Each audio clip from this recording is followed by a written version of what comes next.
सर्व महामानव, सर्व महामाता यांना त्रिवार अभिवादन. त्याचप्रमाणे आज आपल्या ऑनलाईन कार्यक्रमासाठी उपस्थित असलेले सर्व मान्यवरांना जय भीम, नमो बुद्धाय. त्यामध्ये आज कार्यक्रमाला उपस्थित असलेले आदरणीय अशोक गायकवाड सर, आदरणीय बाळासाहेब बलित, आदरणीय दादू सोनवणे, आदरणीय मुकेश गायकवाड सर, त्याचप्रमाणे दयाराम जाधव, आदरणीय दीपमालाताई काकडे, आदरणीय दिलीप सरोदे सर, आदरणीय ज्ञानोबा कांबळे सर, आपलं सर्वांचं खूप खूप स्वागत आहे. त्याचप्रमाणे आदरणीय गौतम भिसे सर, आदरणीय जी एम गायकवाड, आदरणीय हर्षानंद सोनवणे सर, आदरणीय मंगलाताई जाधव, आदरणीय नितीन भवरे सर, आदरणीय राजेंद्र सोनवणे सर, आदरणीय रमाताई सोनवणे, त्याचप्रमाणे आदरणीय सदाशिवराव सातपुते, संघशील मानकर ताई, त्याचप्रमाणे आदरणीय शांताराम उबाळे सर, शेषराव शिरसट साहेब, त्याचप्रमाणे आदरणीय सुभाष सोनवणे सर, आदरणीय विजय चव्हाण आणि आदरणीय विकास खरात, या सर्वांचे आजच्या या ऑनलाईन कार्यक्रमात खूप खूप अभिनंदन आणि आभार, स्वागत व्यक्त करतो. आणि पुढील सूत्र मी आजचे आपले सूत्रसंचलन आणि प्रस्तावना करणारे आदरणीय हर्षानंद गणपत सोनवणे सरांकडे सुपूर्द करतो. आदरणीय हर्षानंद गणपत सोनवणे सर. आदर्शांना वंदन. उपस्थित सर्व मान्यवरांना सविनय जय भीम. संविधान जागृती देशाची प्रगती या अंतर्गत होणाऱ्या विशेष व्याख्यानमालेचे ऑनलाईन व्याख्यानमालेचे आज आपण 926वा पुष्प गुंफत आहे. आजच्या या कार्यक्रमाकरता आपल्याला प्रमुख वक्ते म्हणून राबलेले प्राध्यापक गौतम गायकवाड सर, की जे प्राध्यापक आहेत, MA MPhil नेटची परीक्षा पास झालेले आहेत. सरांनी बसवेश्वरांवर भरपूर संशोधन केलेले. त्याच पद्धतीने बुद्ध आणि प्रबुद्ध हा एक त्यांचा विचारांचा पाऊलखुणा नावाचं एक उत्तम असं पुस्तक त्यांचं आहे. आणि आपले जे डॉक्टर DT गायकवाड आहे, त्यांचे तिमिराकडून तिमिराकडून उजेडाकडे जाण्याचा जो त्यांचा गौरव ग्रंथ आहे, तो डॉक्टर गायकवाडांनी काढला होता. त्याचबरोबर दत्तात्रय गायकवाड यांच्या साहित्य समीक्षेचा स्वाद. सरांचं जर पुस्तक वाचायला गेलं तर मला 10-15 मिनिटं लागतील. मी जास्त काही बोलत नाही. सरांचं बोलायला लागल्यानंतर आज वामनदादा खडलक यांची जयंती आहे, तर वामनदादा खडलकरांना विनम्र अभिवादन करतो. आणि संबोधीला मी विनंती करतो की संबोधी बाळ, तू सर त्या मुलींनी संविधान हे वाचलं, उद्देशिका वाचल्यानंतर आपण हे करूया. आज 15 ऑगस्ट आहे, लहान मुलगी आहे 4थीची, तर संबोधी बोल. आद्याशांना वंदन. उपस्थितांना जय भीम. जय भीम गुरुजी. आम्ही भारताचे लोक, भारताचे एक समाजवादी, धर्मनिरपेक्ष, लोकशाही गणराज्य घडवण्याचा व त्याचा सर्व नागरिकांना सामाजिक, आर्थिक व राजनैतिक न्याय, विचार, अभिव्यक्ती, विश्वास, श्रद्धा व उपासना यांचे स्वातंत्र्य, गरजेची व संधीची समानता निश्चितपणे प्राप्त करून देण्याचा व आणि त्या सर्वांमध्ये व्यक्तीची प्रतीक्षा व राष्ट्राची एकता आणि एकात्मता यांचे आश्वासन देणारी बंधुता प्रवर्धित करण्याचा संकल्पपूर्वक निर्धार करून आमच्या संविधान सभेत आज दिनांक 26 नोव्हेंबर 1949 रोजी याद्वारे हे संविधान अंगीकृत आणि अधिनियमित करून स्वतःच प्राप्त करून देते. जय भीम, जय भारत, जय संविधान. खूप सुंदर. आज देशाला स्वातंत्र्य दिन आहे आणि त्यावेळी या देशाचं जे स्वातंत्र्य आहे ते भारतीय संविधानामुळेच टिकलेले, याची आठवण आपल्याला भारतीय राज्यघटनेचं प्रास्ताविक वाचून आपल्याला संबोधिनी सांगून दिलेले आम्ही भारताचे लोक, आणि आम्ही हा शब्द त्या ठिकाणी खूप समर्पक असा शब्द व घटनाकारांनी त्याच्यामध्ये घातलेला आहे. तर मी सरांना विनंती करतो की सर आपण आपलं व्याख्यान, सरांचा आजचा विषय लोककवी वामनदादा कडलक यांच्या कवितेतील डॉक्टर बाबासाहेब आंबेडकर यांची प्रतिमा. सरांना विनंती करतो की सर आपण सूत्र हातात घ्यावी. सर्वांना सविनय जय भीम. तथागत महाकरुणी गौतम बुद्ध तसेच डॉक्टर बाबासाहेब आंबेडकर या महामानवाला पहिल्यांदा अभिवादन करतो. याचबरोबर आज वामनदादाची जयंती असल्यामुळे वामनदादा यांच्या प्रतिमेलाही वंदन करतो. संविधान जागृती देशाची प्रगती या अंतर्गत व्याख्यानमाला आयोजित बहुजन हिताय बहुजन सुखाय ग्रुप शिक्रापूर पुणे, संविधान विश्लेषण समिती महाराष्ट्र, त्याचबरोबर दारकाबाई महिला आणि बाल कल्याण मागासवर्गीय विकास संस्था त्रिवेणीनगर पुणे, त्याचबरोबर आदरणीय मुकेश गायकवाड, आदरणीय हर्षानंद सोनवणे सर, आमचे मित्र डॉक्टर दत्तात्रय गायकवाड आणि सर्व त्यांची टीम आणि सर्व आंबेडकर प्रेमी तुम्हाला सर्वांना मी पहिल्यांदा सविनय जय भीम करतो. आणि आज वामनदादा कडलक यांच्या गीतातील डॉक्टर बाबासाहेब आंबेडकरांच्या प्रतिमेचा आपण आज प्रामुख्याने विचार आपण करणार आहोत. देशाला स्वातंत्र्य मिळून जवळजवळ 76-77 वर्ष जवळपास होत आलेली आहेत. या मिळालेल्या स्वातंत्र्यामध्ये माणसाला माणसासारखं जगता आणि राहता आलं पाहिजे आणि इथल्या नैसर्गिक साधन संपत्तीवर आणि त्याचबरोबर मानव अधिकार सर्वांना या ठिकाणी मिळाले पाहिजेत अशी भूमिका भारतीय संविधानाच्या माध्यमातून बाबासाहेब आंबेडकरांनी मिळवून देण्याचा प्रयत्न केला होता. वामनदादांनी आपल्या एका कवितेमध्ये असं म्हटलेलं आहे की टाटा बाटा सांग धनाचा साठा नामाचा वाटा कुठं आहे. अतिरिक्त असणारी जी संपत्ती असेल ही अतिरिक्त असणाऱ्या संपत्तीचं वितरण आज ना उद्या या देशामध्ये तिथल्या व्यवस्थेला करावं लागणार आहे. आणि तोच प्रश्न वामनदादांनी आपल्या कवितेमध्ये उभा केलेला आपल्याला दिसून येईल. आपण या देशाचा एकूण विचार केल्याच्या नंतर भारतामध्ये ईश्वरवादी आणि निरीश्वरवादी विचाराच्या अशा दोन परंपरा आहेत.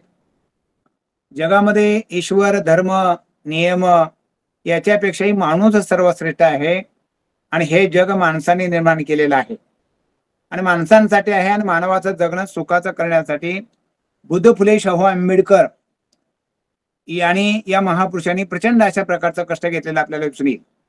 वंचित समाजातील घटकांना नैसर्गिक आणि मानव निर्मित अधिकार इथल्या प्रस्थापित साम्राज्य विस्तारवादी विचारसरणीच्या लोकांनी उपभोगू दिलेला नाही आणि त्यांचे प्रत्येक क्षेत्रामध्ये शोषण केले. तो शोषणाचा सगळा इतिहास फुले शाहू आंबेडकरांनी बदलून टाकलेला आपल्याला दिसून येईल. इथल्या वंचित समाजाचा उद्धार या महापुरुषांनी केला आणि त्यांच्या विचारातून शोषणाच्या विरोधामध्ये प्रबोधनाच्या अनेक चळवळी जन्माला आल्या, अनेक संघटना जन्माला आल्या आणि या महामानवाच्या शिका संघटितपणे संघर्ष करा या हाकेला वो देऊन त्यांच्या पावलावर पावलं टाकून अनेक विचारवान साहित्यिक मोठमोठ्या प्रमाणामध्ये पुढे आलेले आपल्याला दिसून येतात.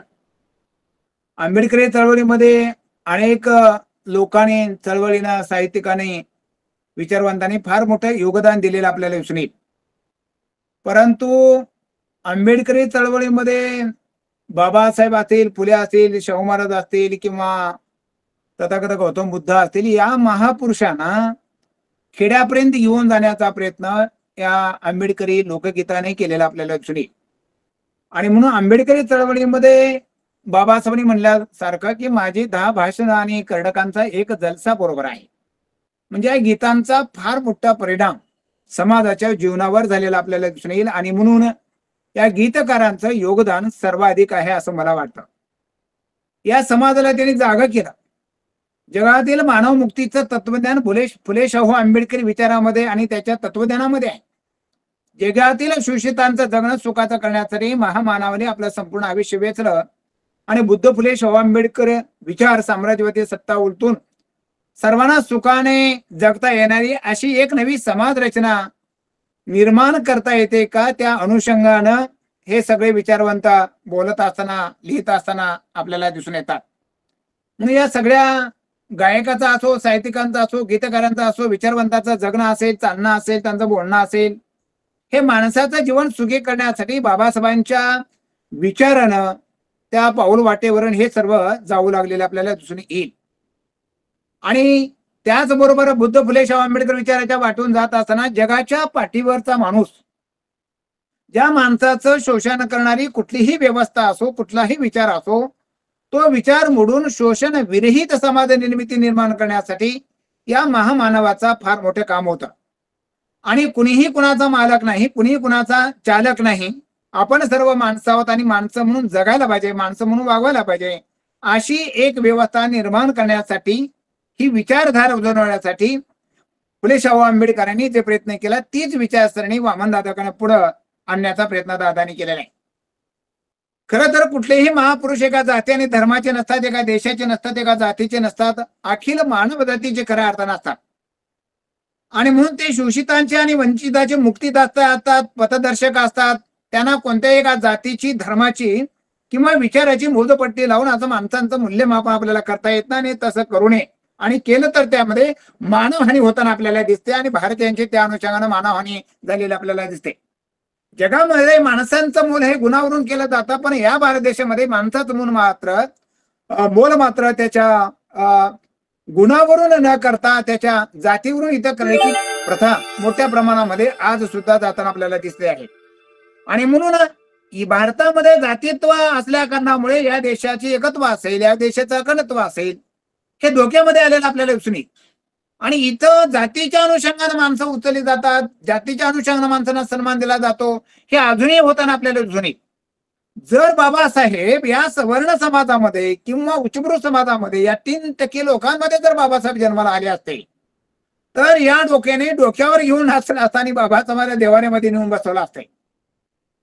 आणि हा वामनदादा जर ह्याच माणूस वामनदादा असेल, वामन कडक असतील, अण्णाभाऊ साठे असतील किंवा बाबुराव बागुल असतील, हे जर साहित्यिक सवर्ण समाजामध्ये जन्माला आले असते तर वामनदादाच्या खंड शासनानं आतापर्यंत खऱ्या अर्थानं प्रकाशित केले असते. हे जरी असलं तरी आपल्याला याचं भूषण आहे की कशाचं भूषण आहे की फुले शाहू आंबेडकरांच्या विचारामध्ये आपला जन्म झालेला आहे.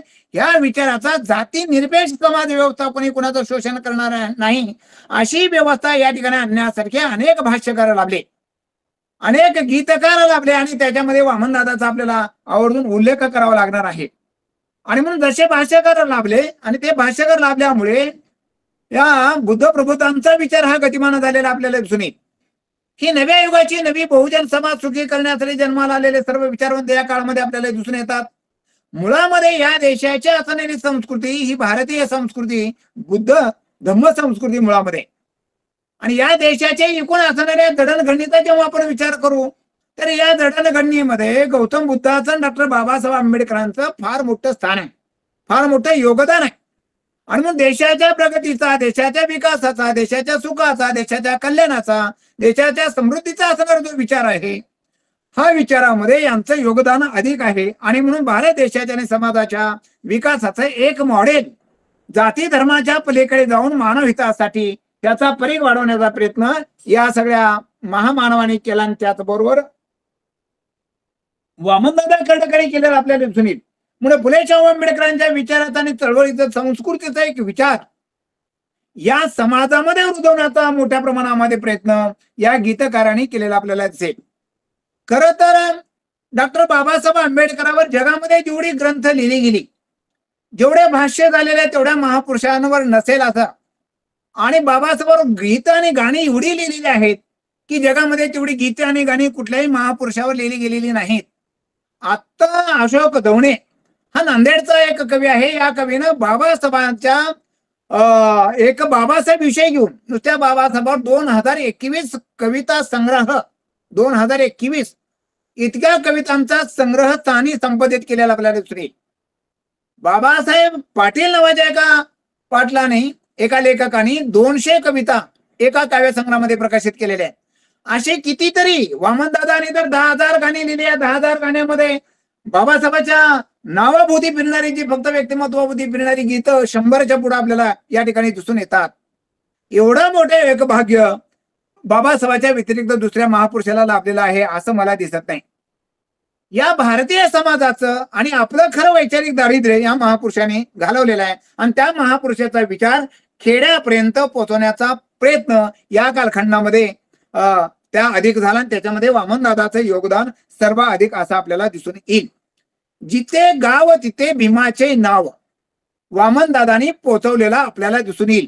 या गीतांचा या काळामध्ये एवढा म्हणजे प्रभाव झाला की वामनदादाची गीतं गायल्याच्या नंतर त्या काळामध्ये माणसं रडत असत आणि काही झालं तरी आपण आपल्या या पिढीला पुढे शिकवायचं आहे हा विषय वामनदादाच्या या गीतातून समाजाच्या गळी त्या कालखंडामध्ये उतरवलेला आपल्याला दिसून येतो आहे.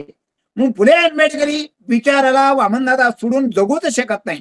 वामनदादाचं चालणं असेल, वामनदादाचं बोलणं असेल, वामनदादाचं गाणं असेल, उठता बसता वामनदादाच्या मुखामध्ये आणि श्वासामध्ये बाबासाहेब आपल्याला दिसून येतो आहे. या महामानवाच्या अनंत पैलूंचं दर्शन वामनदादांनी आपल्या गीतातून घडून आलेलं आपल्याला दिसून येईल की महामानवाचं महापुरुषाचं जीवन पुढील पिढ्यांसाठी कसं प्रेरणादायी, कसं स्फूर्तिदायी ठरलेलं आहे, मार्गदर्शन ठरलेलं आहे हे वामनदादांनी दाखवून दिलेलं आपल्याला दिसून येईल. म्हणून महामानवाच्या महापुरुषांच्या कार्याची, त्यांच्या विचाराची आणि तत्वज्ञानाची ओळख आपल्या गीतामधून करून दिलेली आपल्याला दिसते आहे. आणि म्हणून दादानी महामानवाचा विचार कसा हा सर्वपर्षीय आहे, त्याचबरोबर तो सर्वव्यापी आहे. प्रत्येक क्षणाक्षणामध्ये बाबासाहेब आपल्याला वामनदादाच्या गीतामधून आपल्याला दिसून येतो आहे. आणि मग हे सगळी गीतं वाचल्याच्या नंतर अनेक ठिकाणी बाबासाहेबांच्या प्रतिमेच्या समोर वामनदादा कित्येक वेळा नतमस्तक होताना आपल्याला दिसून येतात. प्रत्येक क्षेत्रामध्ये दिलेल्या त्या योगदानावर वामनदादाचं गाणं आहेच असं आपल्याला दिसून येईल. बुद्ध आणि प्रबुद्ध यांच्या विचारांचा प्रसाराने प्रचार करण्यामध्ये त्याने आपली सगळी हयात घालवलेली आपल्याला दिसते आहे. आणि म्हणून या समाजाची एक नवी घडी बसवण्यासाठी या महापुरुषांच्या विचारांचा विचार आपल्या गीताच्या माध्यमातून वामनदादाकडे समाजापर्यंत पोहोचवण्याचा प्रयत्न केलेला आपल्याला दिसतो आहे. खरं तर 20वे शतक हे मानव मुक्तीचं शतक. या शतकामध्ये बाबासाहेब नायकाच्या शतकाचे युगानेच खांद्यावर गेलेल्या या युगपुरुषावर दादाने गाणे लिहित असताना हे शोषितांचे मुक्तीदाते आहेत, सर्व काही आहेत अशी भूमिका दादानी आपल्या गीतामधून अनेक ठिकाणी घेतलेली आपल्याला दिसते आहे.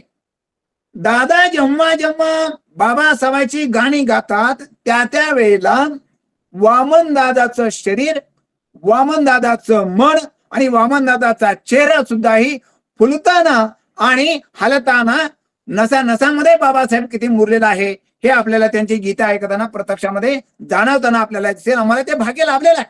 आम्ही वामनदादाची गीतं समोर बसून 2-3 वेळा मला ऐकण्यात आलेले आपल्याला दिसून येईल. आणि म्हणून बाबासाहेबांचा विचार समाजापर्यंत पोहोचवण्यासाठी, त्यांच्या विचाराचा प्रसार आणि प्रचार करण्यासाठी संपूर्ण आयुष्य वामनदादांनी समर्पित केलेलं आपल्याला दिसून येईल. म्हणून वामनदादाकडे काही भीममय झालेले आहेत. वामनदादाचं चालणं, बोलणे, लिहिणे, वागणे हे भीममय झालेलं आपल्याला दिसून येईल. आणि म्हणून बाबासाहेब हा वामनदादाच्या काळजाचा देठ आहेत, त्यांच्या आयुष्याचा श्वास आहेत आणि प्रत्येक ठिकाणी त्यांना जिकडे बघेल तिकडे भीम उठता बसता चालता बोलता झालेला आपल्याला दिसतो आहे. आणि वामनदादाचं संपूर्ण जीवन हे भीममय झालेलं आपल्याला दिसेल. आणि म्हणून दादाचा जीवनाचा कणा कणा हा भीममय होऊन येऊन गेलेला आपल्याला दिसून येईल. परिणामी त्यांचा प्रत्येक शब्द भीम गाणे, भीमवाणी, भीम घोषणा, भीम लिपी, भीम संस्कृती, भीम विचार आणि भीम प्रहार बनून बाहेर पडलेला आहे असं उत्तम कामण्याने त्यांच्या संदर्भामध्ये लिहून ठेवलेलं आपल्याला दिसून येईल. म्हणून दादाने हजारो दादाची गाणी बाहेर पडली आणि बाबासाहेब आंबेडकर आणि त्यांच्या विचाराला समोर घेऊन विराट दर्शन त्यांनी आपल्या गीतामधून घडवलेला आपल्याला दिसून येत आहे. वामनदादा हा माझ्या चिंतनेचा विषय आहे. म्हणून दादाने बाबासाहेब आंबेडकरांच्या विचारांचा प्रसार आणि प्रचार करण्यासाठी संपूर्ण आयुष्य समर्पित केलं. रमायाने भीमा या सर्व अधिक यांच्यावर त्यांनी प्रीती केलेली आहे. म्हणून जिथं गाव तिथे भीमाचं नाव पोचवण्याचा प्रयत्न त्यांनी केलेला. म्हणून गेल्या 40-50 वर्षापासून दादाची गीते ऐकत आलो. गेल्या 20 वर्षापासून दादाच्या गीताला समजून घेत आलो. दादाची गीते म्हणजे एक एक गीत म्हणजे दादांचा शोध निबंध आहे. मी दादावर खरं तर माझी पीएचडी व्हायला पाहिजे होते, परंतु या चळवळीच्या व्यवधानामुळे ते राहून गेले. पण मी अभ्यास करत असताना माझ्या असं लक्षात आलेलं आहे की वामनदादा कर्टकांची देखणी देखणी भीमाची देखणी गबाय जगातली देखणी मी प्रीतपुरी ही दाटावी नवी ते नगरी ताटावी खीर भीमाची गोटावी आणि गलोगलीला वाटावी आणि पैदा हो भीमा कानारा पैदा हो एक नया आंबेडकर पैदा हो. या 4 ते 5 वाक्यालाच विद्यापीठाने पीएचडी द्यायला पाहिजे. इतकी शक्ती आणि ताकद वामनदादाच्या गीतामध्ये आहे असं आपल्याला दिसून येईल. आणि म्हणून एक एक गाणं म्हणजे एक एक निबंध आणि प्रबंधाच्या पातळीपर्यंत जाताना आपल्याला दिसतो आहे. म्हणून मी दादांच्या गीतामागे सारखा असा अन्वय अर्थ लावण्याचा प्रयत्न करतो आहे. मला खरं तर दादाचं एक गाणं वाचत असताना 7 ठिगळ्याच्या बंडीचा भीम माझा किस्सा होता. मी विचार करायला लागलो 7 ठिगळ्याच्या बंडीचा म्हणजे त्या काळामध्ये 7 कोटी फाटक्या असणाऱ्या समाजाचा हा नायक आहे. हे कळायला मला 6 महिने गेले. का म्हणायचं आहे म्हणून दादांच्या गीतांच्या मागे अन्वय अर्थ लावत लावत मी मागे मागे जातो आणि माझ्या आवाकामध्ये कधी तर आज नाही उद्या, उद्या नाही परवा वामन दादा मला समजतील, मला कळतील, मला समजतील असं वाटत आलेलं आहे. पण दादांच्या गीतातील बुद्ध प्रबुद्ध विचारांचा सागर कितीही प्राशन केले तरी माझी तहान मात्र भागलेली नाही. ही तहान वाढत जाऊ लागलेली आहे. भीम माझा कसा होता? 7 ठिगळ्यांच्या बंडीचा भीम माझा किस्सा होता. 7 कोटी लोकांच्या फाटक्या लोकांचा नायक आश्रयदाता होता. हे कळायला 6 महिने गेले. म्हणून दादांच्या गीताचा अन्वय अर्थ लावणं, दादाची गीतं समजून घ्यावं असं मला वाटत होतं. आणि म्हणून मी रोज कधी ना कधी दादाचं एखादं गाणं आधी मध्ये काढून सातत्यानं ऐकवतो आणि समजून घेण्याचा प्रयत्न करतो. इतकी ती अर्थवाही आणि चळवळीला बाबासाहेबांच्या विचाराला गती देऊन पुढे घेऊन जाताना आपल्याला दिसून येतात. म्हणून वामनदादाच्या गीतातून महामानवाचं दर्शन हे वेगवेगळ्या अंगाने घडताना आपल्याला दिसून येईल.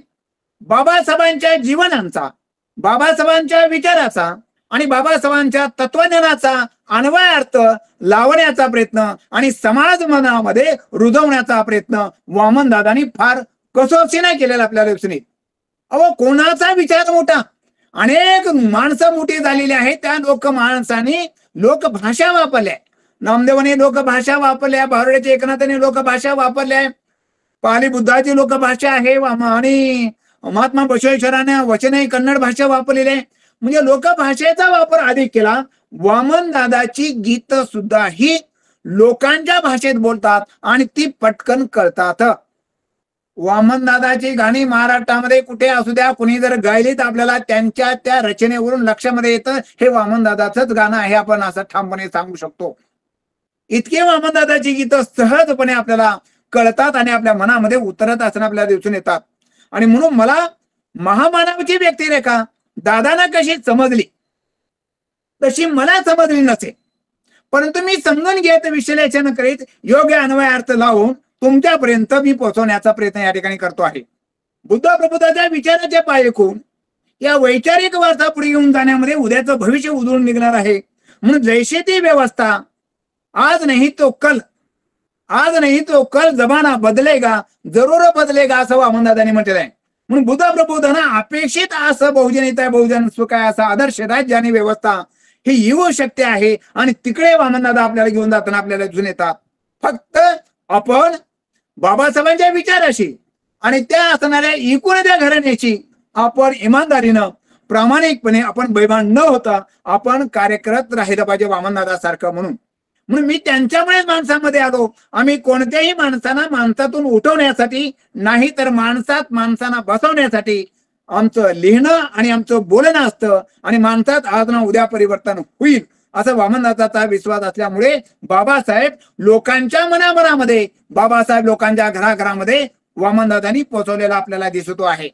प्रीतपुरी ही दाटावी, नवीच नगरी थाटावी आणि खीर भीमाची घोटावी आणि गोलोगोलीला वाटावी, याच्यासाठीच माझा जन्म आहे असं वामनदादाला वाटतं. म्हणून बाबासाहेबांच्या विचारांचा प्रचार करण्यासाठी तेवढी आपुलकी, तेवढं प्रेम, तेवढी माया आपल्या मनामध्ये असायला पाहिजे. आणि एक नवीन नगरी, कोणती नवीन नगरी? ही नवी समाज व्यवस्था, ज्या समाज व्यवस्थेमध्ये कोणीही माणूस कुणाचंही शोषण करणार नाही अशी एक व्यवस्था भारतीय संविधानाचा आधार घेऊन पुढे निर्माण करता येऊ शकते. आणि त्याच्यासाठी बाबासाहेबांचा विचार हा गल्लोगलीमध्ये खेड्यापडापर्यंत नेऊन आपण पोहोचवला पाहिजे. आणि तो समाज जागृत झाल्याच्या नंतर मग त्याची तो मागणी करेल. आणि म्हणून जगाच्या पाठीवर जिथे जिथे शोषण असेल त्या माणसाला, अन्याय अत्याचार होणाऱ्या माणसाला न्याय मिळवून देणं म्हणजे आंबेडकरी विचार आहे. आणि हे आंबेडकरी विचाराचा शस्त्र मानव कल्याणाचा अस्त्र म्हणून वामनदादांनी या काळामध्ये वापर केलेला आपल्याला दिसून येईल.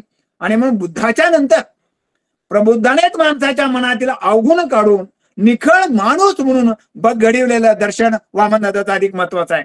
म्हणून दादाची गीतं बाबासाहेबांचा मानव अधिकाराचा जाहीरनामा आहे असं आपण खरं तर म्हणायला पाहिजे. म्हणून बाबासाहेबांच्या भूमीत, बाबासाहेबांच्या मुशीमध्ये वाढलेले, बाबासाहेबांच्या विचारामध्ये घडलेले, उठता आणि बसता बाबासाहेबांचं सातत्यानं नाव वामनदादांनी सांगितलेलं आपल्याला दिसून येईल. म्हणून बाबासाहेबांच्या विचाराला वैश्विकरण देण्याचा प्रयत्न वामनदादाच्या गीताने केला. दादांची गीते वाचताना बाबासाहेबांच्या विचाराचा सुगंध पसरत जातो.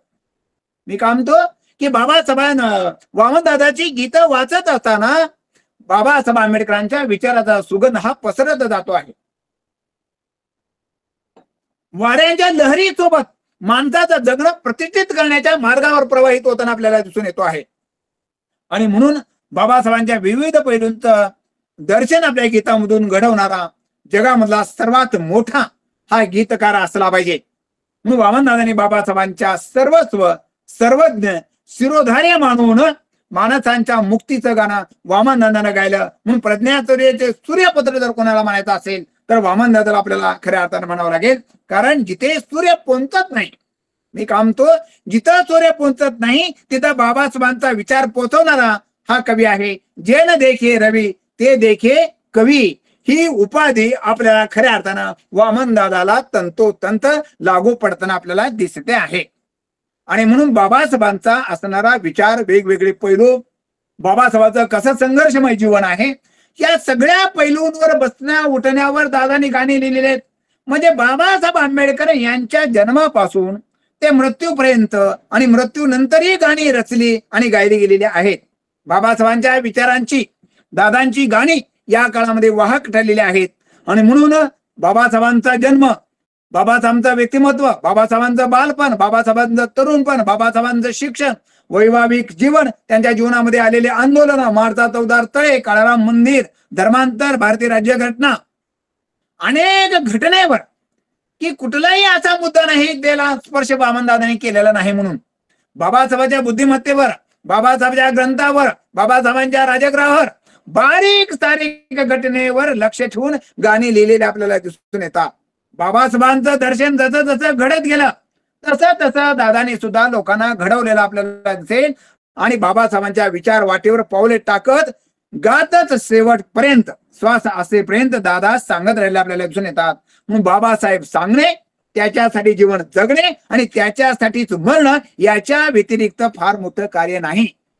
अहो, वामनदादांनी चित्रपटाला गाणी लिहिल्याचा तर खोऱ्यानं पैसा वरला असता. सांगा या वेळीला माझ्या गुलछडीला इच्छासाठी आलो मी सासरवाडीला, हे गाणं दादांचंच आहे. पण मला असं म्हणायचं आहे की या वामनदादाच्या गीतातून बाबासाहेबांच्या विचारांचं, बाबासाहेबांच्या पैलूंचं दर्शन आपल्याला खुलवून दाखवण्याचं सामर्थ्य या दादांच्या गीतामध्ये आहे. म्हणून गीता ऐकली आणि वाचली की आपल्याला दादाची असणारी प्रचंड बुद्धिमत्ता आपल्याला अचंबित करते. म्हणून दादाच्या गीतातून बाबासाहेबांच्या विचाराचा महासागर वाहतो. वामनदादाच्या प्रतिभेला, वामनदादाच्या शब्दाला, वामनदादाच्या अर्थाला, वामनदादाच्या सामर्थ्याला तोड नाही असं आपल्याला म्हणावं लागेल. म्हणून शब्दांची ताकद, शब्दांची शक्ती हे दादांच्या गीतानं गीता ऐकली वाचली की आपल्याला जाणवतात. आणि म्हणून बाबासाहेबांच्या व्यक्तिमत्वावर जेवढी गाणी लिहिली गेली तेवढी मराठीमध्ये कुणी लिहिली नाहीत. आणि बाबासाहेबांच्या विचारावर जेवढी गाणी लिहिली गेली तेवढी जगामध्ये कुठल्याही महापुरुषावर गाणे लिहिण्याचं भाग्य दुसऱ्याला लाभलेलं नाही, ते वामनदादाला लाभलेलं आहे असं आपल्याला दिसून येईल. नुसत्या बाबासाहेबांच्या व्यक्तिमत्वावर, बाबासाहेबांच्या बसण्या उठण्याच्या व्यक्तिमत्वावर दादांनी 100च्या वर गाणी लिहिलेले आहेत. 100च्या वर गाणे लिहिलेले आहेत. जन्मापासून ते मृत्यूपर्यंत नंतरही गाणे लिहिलेले आपल्याला दिसून येतात. भीमजन्माची कहाणी जन्मभूमीच्या कथेतून सांगितलेले आपल्याला दिसते. बाबासाहेब जन्मापूर्वीची आणि जन्मानंतरची त्या काळातील त्यांच्या घराण्याचा, त्यांच्या जातीचा वारसा कसा ह्या होता, तो जन्म भीमजन्म कथेमधून येताना आपल्याला दिसून येतो आहे. महाराजांची जात पराक्रमी होती, महार बटालियन होते, त्याचा दरारा होता. बाबासाहेब आंबेडकरांनी सुद्धा महाराजांचा जन्माला आल्याचा अभिमान नोंदवलेला आपल्याला दिसतो आहे. पराक्रमी आणि जास्तीत जास्त रामजी सपकाळ सैनिक आणि मिलिटरीमध्ये होते, सुभेदार होते, आपल्याला माहित आहे. आणि म्हणून दादा चीन ते पाकिस्तान पर्यंत येताना आपल्याला दिसून येतात. आणि नव्या युगाचा एक वारा त्याने आपल्या कथेमधून ऐकवताना आपल्याला त्याने असं म्हटलेलं आहे, हो भीमजन्माची ऐका कथा सन 1891 शुभ ठरणारा दिन गुरुवार आला गुरुमंत्र देणारा, आता 7 कोटीचा जन्माला आला पिता, असं त्या गाण्याचा शेवट आहे. भीम जन्माला आले आणि पिढ्यानपिढ्याचा उद्धार झाला. दिनदुबळ्याच्या पिढीसाठी उभा धर्तीवर लढणारा योद्धा होते. अस्पृश्यता जातीने गुलामीमध्ये जगणाऱ्या शुद्ध अतिशूद्रांना बाबासाहेबांनी मुक्त केले, म्हणून एक भीमाचा जन्म झाला आणि इथली विषम समाज व्यवस्था अधुरून गेली. इथली स्मृती, इथली पुराणे पानं फडफडायला लागली, पेटायला लागली, मंदिरे हादरायला लागली. शेकडो लाखो अस्पृश्यांच्या जीवनातला अंधार पळून गेला. भीमाचा जन्म म्हणजे कोट्यावधी अस्पृश्यांचा उद्धार, असं वामनदादांनी म्हटलेलं आहे. म्हणून डॉक्टर बाबासाहेब आंबेडकर यांच्या जन्माचं वर्णन करताना वामनदादा कसं उद्धारली कोटी गोळे भीमा तुझ्या जन्मामुळे, सकळ दंड पायात साखळ दंड, सकळ दंड पायात साखळ ते दंड, तुखले झाले गुलाम मोकळे भीमा तुझ्या जन्मामुळे.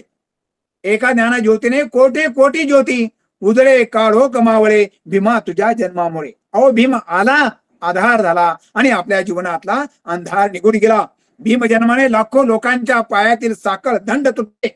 आपल्या मायबापांना फक्त आपल्याला जन्म दिला, पण पिढ्यानपिढ्याची असणारी जी काही गुलामगिरी होती, ही पिढ्यानपिढ्याची असणारी गुलामगिरी किंवा बेड्या आपला उद्धार करता आपल्या मायबापाचे बाप म्हणून बाबासाहेबाकडे वामनदादांनी आपण सर्वजण बघतो.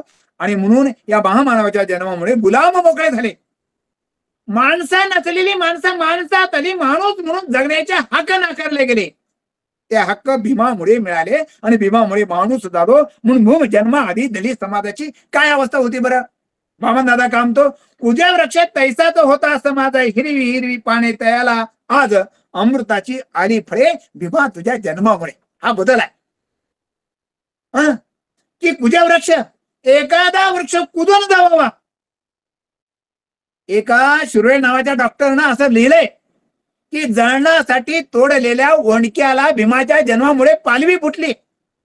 काय जळणासाठी तोडलेल्या वणक्याला पालवी फुटली? तेच वामनदादा त्या शब्दामध्ये सांगताना आपल्याला दिसून येतात की बाबासाहेबांमुळे अमृताची फळे या झाडाला, वाळलेल्या झाडाला अमृताची फळे आली.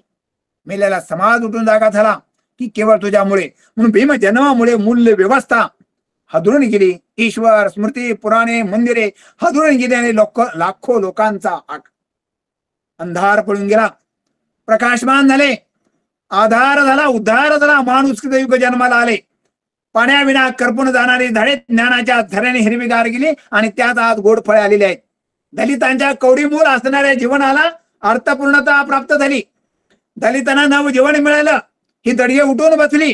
भीम हा एक सिंहाचा छवा, या जगाला तारणारा आणि वैलाला मारणारा हा सिंहाचा छवा मूठ अवळून जन्माला आला, असं बाबासाहेबांचं वर्णन केलंय. जन्मले भीमाईचे बाळ तेव्हा सुनी याची उगवली सखा. हे बाळ मनुचा कीर्तन का झाले आणि अस्पृश्य समाजाच्या जीवनामध्ये एक नवेपण, एक नवी पहाट, एक नवा सूर्य, एक नवा प्रकाश जन्माला आला. आणि या प्रज्ञा सूर्यामुळे उगवल्यामुळे झोपड्यामधून अनेक सूर्य उगवून आले आणि झोपड्यातला अंधार पळून गेला आणि जिनं नष्ट झालं. नवे विचार आले आणि पिढ्यानपिढ्या शोषणाची कहाणी नाकारली गेली. ही नवी कहाणी माणसाचं मोठेपण सांगणारी, माणसाला मोठेपणा करणारी ही कहाणी गाण्यावरून जन्माला येताना आपल्याला दिसते. वामनदादा एका गीतात असं पुढे म्हणलेले, मी नदी निघाले, मी नवी कहाणी उडवाणी गाती भीमाची गाणी. बोल भीमाचे आठवले साठवले आणि मी तुमच्या समोर मांडले, असं म्हणतात. भीमवाणी पडली माझ्या कानी, तीच गाणी ठरली माझी वाणी. ज्याने ज्याने भीमाला ऐकलेला आहे, पाहिलेलं आहे, त्यांचं जीवन बदललं आणि ज्याने ज्याने वाचन केलेलं आहे त्यांचंही जीवन बदलून गेलेलं आपल्याला दिसून येईल. म्हणून भीमवाणी माझ्या कानावर पडल्याच्या नंतर ती माझी गाणी झालेली आहेत. गावागावामध्ये गाव तिथे भीमाचं नाव मी पोहोचवलं, म्हणून एका परिसाच्या स्पर्शानं यांचं जीवन उधळून निघालेलं आपल्याला दिसून येईल. म्हणून इमानाने आयुष्यभर त्यांच्या विचाराशी एकनिष्ठ राहून निस्वार्थपणे वामनदादांनी सेवा केलेली आपल्याला दिसून येतो आहे. आणि म्हणून दादांच्या जीवाचा विसावा म्हणजे बाबासाहेब आंबेडकरांची प्रकृती, बाबासाहेब आंबेडकरांचा विचार आपल्याला प्रामुख्याने दिसतो आहे. बाबासाहेबचं वर्णन त्याकडे असं केले बघा. बलवान गडी बलदंड जणू पोलाद्याचा पिंड, हलविण्यास भारत खंड, ठोकून आपला दंड, भीमगर्जना करीत होता महाडच्या मैदानी. कसं वर्णन केलेलं आहे की तेजपुंज पोलादी मजबूत शरीर रचना, वाणीमध्ये अशा प्रकारचं बळ आणि शक्ती महाडची काळाराम मंदिरामध्ये लढले, महाड तळ्यामध्ये उतरले आणि महाडचा सत्याग्रह प्रतिकात्मक होता. त्याचं सगळं वर्णन त्या गीतामध्ये आलेलं आपल्याला दिसून येत आहे. बाबासाहेबांची ही शुद्री विचारांची फार मोठी आमूलाग्र क्रांती आपल्यामध्ये घडवून आणि गेलेली आपल्याला दिसून येते आहे. आणि म्हणून वामनदादा बाबासाहेबांच्या वेगवेगळ्या पैलूवर गाणे लिहिताना आपल्याला दिसून येतात. एक लहानपणाचं गीत आमच्या ऐकण्यामध्ये दादाचं फार फेमस होता की गाडीतून सामान टाकलेलं बाबासाहेबांचं, गाडीवाना दादा थांबव तुझी गाडी, हे गाणं. आणि किंवा त्याचबरोबर शाळेमध्ये शिकायला असताना सुद्धा पाणी कसं बाबासाहेबांवरून वाढलं त्याचं फार मार्मिक वर्णन केलेलं. आई ग भीमाई काय सांगू तुझला, दूर दूर शाळेत बसवती मजला, हुशार मी असून आई कागदार आड, कोणते ग पाप केले सांगन तू मला, अचानक पाणी पिण्यासाठी आई नळावर गेलो, नाही पाणी दिले आई तैसाचा आलो, कोणते ग पाप केले सांग. मला वाटतं वामनदादाचं गाणं आपल्या हृदयाचा ठाव घेताना आपल्याला सुनी. आई ग भीमाई काय सांगू तुझला, दूर दूर शाळेत बसवते मजला, हुशार मी असून आई कागदार आड, कोणते ग पाप केले सांग मला. काय आईने उत्तर द्यावं बरं या व्यवस्थेमध्ये. शाळकरी वयामध्ये प्रश्न विचारला, ज्या वयामध्ये काहीच कळत नाही काय सांगावं ही माता भीमाईला सुद्धा कळत नाही आणि लहानपणी मृत्यू पावते. दादा तरी काळजाचा देठ होताना जाताना आपल्याला दिसून येतात. ऐकणाऱ्यांच्या हृदयाला पाजर फोडणार हे गाणं आहे. बाल भीमाच्या मनामध्ये कोणते प्रश्न उठले असतील नेमकेपणाने याचा एक शोध घेण्याचा प्रयत्न केलेला आहे.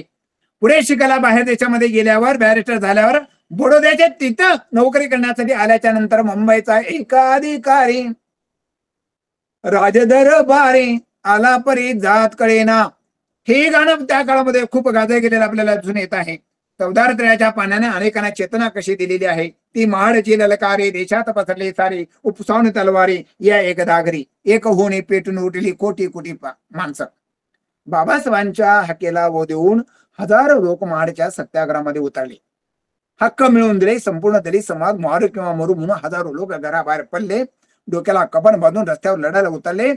त्याचे सेनापती बाबासाहेब होते आणि 14 तळ्याच्या कडे भीमाचा लोक लढा समूह मोठ्या प्रमाणामध्ये उठला, जीवाचे रान केले आणि स्वतःच्या जीवाची पर्वा न करता मार्चच्या 14 तळ्याचा अनेक माणसं उतरली आणि अनेकाला पाणी दाखवलं आणि त्या पाण्याने अनेकाला जीवदान दिलेलं आपल्याला दिसून येईल. अनेकाच्या जीवनाचं सोनं बाबासाहेबांमुळे झालं. वामनदादाने अनेकाला चेतवलं, वामनदादाने अनेकांना पेटवलं, अनेकाला पाणी पाजलं, अनेकाला पाणी दाखवलं. बाबासाहेबांच्या मानवतेचा लढा दादा त्याचा एक भाग होऊन जाताना आपल्याला दिसून येतात. प्रश्न पाण्याचा नाही, प्रश्न मान अधिकाराचा उपभोगण्याचा प्रश्न आहे. म्हणून महाड सत्याग्रह एक महासंग्राम होता. बाबासाहेब विलायतेला जाऊन बॅरिटून भारतात आल्यावर बडोद्यातलं एक गाणं तेवढेच आता मी तुम्हाला उल्लेख त्याचा केलेला आहे. साधा चपराशी म्हणे हलक्या सुरात, जरी तुम्ही तात तरी सांगावे जात, कोण तुम्ही हलके का भारी. याच जातीनं या देशाचं वाटोळ केलेलं आपल्याला दिसून येईल. हे जातीचं विष भारतीयांच्या रक्तामध्ये मुरलेलं आहे. हिंदू धर्माच्या जातीचं विष कसं उतरून टाकावं लागेल त्यासाठी बाबासाहेबांनी 21 वर्ष धर्मांतराचा अभ्यास केला आणि या जातीचा डाग धुवून काढण्याचा प्रयत्न केलेला आपल्याला दिसतो आहे. तरी हे अजून ती जातच नाही. धर्म बौद्ध आणि जात महार असा आपण लावतोच घ्या. काय फरक काय पडला मग? बाबाचं म्हणे धर्मांतराचा उपाय सुचवला आणि भारतीय राज्यघटनेच्या दातेला मूठ माती देणारे कायदे या काळामध्ये करून सुद्धाही माणसाच्या मनात जात गेलेली नाही. हा डाग जोपर्यंत पुसला जात नाही तोपर्यंत या देशाचा विकास होत नाही. आणि म्हणून बाबासाहेबांनी जातीचं उच्चाटन लिहिलं. तो मुद्दा वामनदादाच्या गीतामध्ये अनेक ठिकाणी येताना आपल्याला दिसतो. नवा नवा कायदा केला भीमानं, नांदेल दुनिया आता सुखानं, देशात होईल उद्धार. काम तो की बाबासाहेबांनी जात मोडण्याचा तर कायदा केलाच केला, पण या कायद्याचा आधार घेऊन त्या कायद्यानुसार हा समाज जर चालला, हे वर्तमान काळातील लोक, हे वर्तमान काळातील राज्यकर्ते जर भारतीय संविधानाला घेऊन जाऊ लागले तर या देशाचा फार मोठा विकास होऊन जगामध्ये आपण प्रगती पथावर मोठ्या प्रमाणामध्ये राहू शकतो. आणि हे वामनदादाने ओळखून आपल्याला सोडलेलं आपल्याला जुनी आणि या जगामध्ये सुखी नांदायचं जर असेल तर देशामध्ये उद्धार लोकांचा करायचा असेल तर या कायद्याचं पालन करण्याचा विचार त्यांनी मांडलेला आपल्याला जुनी. भारतीय राज्यघटनेच्या आधारे समता दृष्टीत जाती विरहित समाज निर्मिती होईल. कुणी गरीब आणि श्रीमंत राहणार नाही. राखीव जागाही देऊन या प्रकार समाज आणण्यासाठी बाबासाहेबांनी त्या काळामध्ये केलेले प्रयत्न अधिक महत्वाचे आहेत. वामनदादा एका ठिकाणी असं म्हणतात, जोवर भीम हयात माग माग तुझं गायन, तुझं मागणं घटनापती भीम दुबळ्याचा नेता दलितांचा पालन करता. बाबासाहेबांच्या विद्वत्तेचा, बाबासाहेबांच्या ज्ञानाचा, त्याच्या अनुषंगानं विद्वत्तेचे अनेक पैलू जगासमोर जेव्हा वामनदादा मानतात तेव्हा आपण नतमस्तक होताना आपल्याला दिसत आहे. बाबासाहेबांची जगातली लेखणी होती. बाबासाहेबांच्या लेखणीचं सामर्थ्य, त्या सामर्थ्याला तोड नाही. जगातली लेखणी मावजा बाबासाहेबांची लेखणी दादांच्या आनंदाचा आणि गर्वांचा विषय आहे. ही भीमाची लेखणी झाले माझे वैभव झालेला आहे. इथल्या मनुचा मुर्दा मी पाडणार आहे, महाचं पाणी मी पाजणार आहे, त्याची मी लेखणी आहे. या लेखणीने दादा भीमाची सवत झाली असं म्हणत असताना आपल्याला दिसतात. इतका लेखणीमध्ये गर्व आपल्याला दिसतोय. कसं वामनदादांनी वर्णन केलेलं आहे, ऐरा गैऱ्यांच्या लेखण्या दिसायला देखण्या, बर का, ऐऱ्या गैऱ्यांच्या उन्हाळ लेखण्या दिसायला देखण्या, काळ्या मनाच्या काळ्या असाडा गबाई मी भीमाची लेखणी. काय, काळ्या मनाच्या, काळ्या धरतीवरचे काळाने विणले दे जाळे, करील काळे काळे आपल्या काळ्या करणी सवे, असं वामनदादांनी म्हणले. ही काळ्या करणीचे ही जैसे ते व्यवस्था ठेवू बघणारे लोक अंतर्बाह्य काळे आहेत, उन्हाळ आहेत, तुकार आहेत, या ऐरागऱ्यांच्या लेखणी आहेत. त्याला अर्थ नाही. बाबासाहेबांच्या लेखणीवर अशी कविता लिहिण्याची घटना दुर्मिळ म्हणावं लागेल. वामनदादा बाबासाहेबांचे चालणे, बोलणे, लिहिणे, वाचणे, उठणे, बसणे बारकाईने न्याहाळलेले आहेत. ते मनामध्ये साठवलेलं आहे आणि आपल्या लेखणीमधून उतरवलेलं आपल्याला दुसरी. आणि म्हणून देखणी देखणी जगातली देखणी ग बाई मी भीमाची लेखणी, या वाक्याला विद्या वाचस्पती पदवी द्यावी लागते. इतके सामर्थ्य दादाच्या गीतामध्ये. म्हणून बाबासाहेबांच्या विद्वत्तेचा वेध बाबासाहेबांच्या समोर नतमस्तक होऊन घेताना आपल्याला दिसून येतात. बाबासाहेबांचा समृद्ध मस्तक एक पुस्तक होतं, त्या पुस्तकाच्या समोर ज्ञानासमोर जग सारं नतमस्तक होताना आपल्याला दिसून येईल. म्हणून आंबेडकरी लेखणीने अनेक पिढ्या घडवल्या, जागवल्या. ही लेखणी लाखाचे जीवन देखणी करण्यासाठी उतरवलेले आपल्याला दिसून येते आहे. जेव्हा कागदावर बाबासाहेबांचे अक्षर उमटत असत तेव्हा त्या कागदाचं सुद्धा सोनं होऊन गेलेलं वामनदादांनी म्हटलेलं आहे. म्हणून बाबासाहेबांच्या लेखणीची कोणीही बरोबरी करू शकत नाही. त्यांच्या विद्वत्तेपुढे, त्याच्या लेखणीपुढे बृहस्पती सरस्वती सुद्धा त्यांच्या पायाची दासी होते असं दादाने लिहिलेलं आहे. म्हणून त्याच्या लेखणीने जीवनातले अनेक युद्ध जिंकले. त्याच्या लेखणीला दृष्टी होती, ती जगातली देखणी होती. त्यांच्या प्रतिभा शक्तीचा, त्यांच्या प्रतिमेचा उत्तम नमुना म्हणून या गीताकडे आपल्याला बघता येतं. एका प्रबोधनामधून, एका गीतातून जे आपण सांगू शकत नाही ते एका असणाऱ्या लेखणीतून सांगितलेलं आपल्याला दिसून येईल. आणि म्हणून बाबासाहेब हा वामनदादाच्या चिंतनेचा, वामनदादाच्या जगण्याचा विषय आहे. भीमाच्या लेखणीचं सामर्थ्य तेच सांगू जाणं. मानव हितासाठी लेखणी त्यांनी चालवली. आणि म्हणून पत्नी जशी पतीच्या तशी लेखणी बाबासाहेबांच्या अंकित झाली गेलेली आपल्याला दिसून येते आहे. जगातली देखणी ग बाई मी भीमाची लेखणी. आणि म्हणून एका वाक्याला खरं तर PhD द्यावा असं मी एका ठिकाणी म्हटलेलं आहे. वामनदादा कर्डक यांनी बाबासाहेब आंबेडकर यांच्या प्रत्येक पैलूवर, विविध रूपांवर समर्पक, मोजक्या, योग्य शब्दामध्ये, प्रतिमेमध्ये साकारलेले आहेत. म्हणून बाबासाहेब विद्यावाचस्पती, विचारवंत, शीलवंत, प्रज्ञासुर, लढवय्या, पराक्रमी, योद्धा, घटनेचे शिल्पकार, मंत्री, संपादक, त्यागी, नव समाजाचे उद्धारक, युग पुरुष अशा अनेक अंगानं मोहून टाकणारी रूप प्रतिमा प्रतिभेच्या माध्यमातून वामनदादांनी रेखाटलेले आपल्याला दिसून येतात. दादाला बाबासाहेब कसे दिसले असतील बरं? भीम माझा कसा होता, काय ताकद होती, काय शक्ती होती?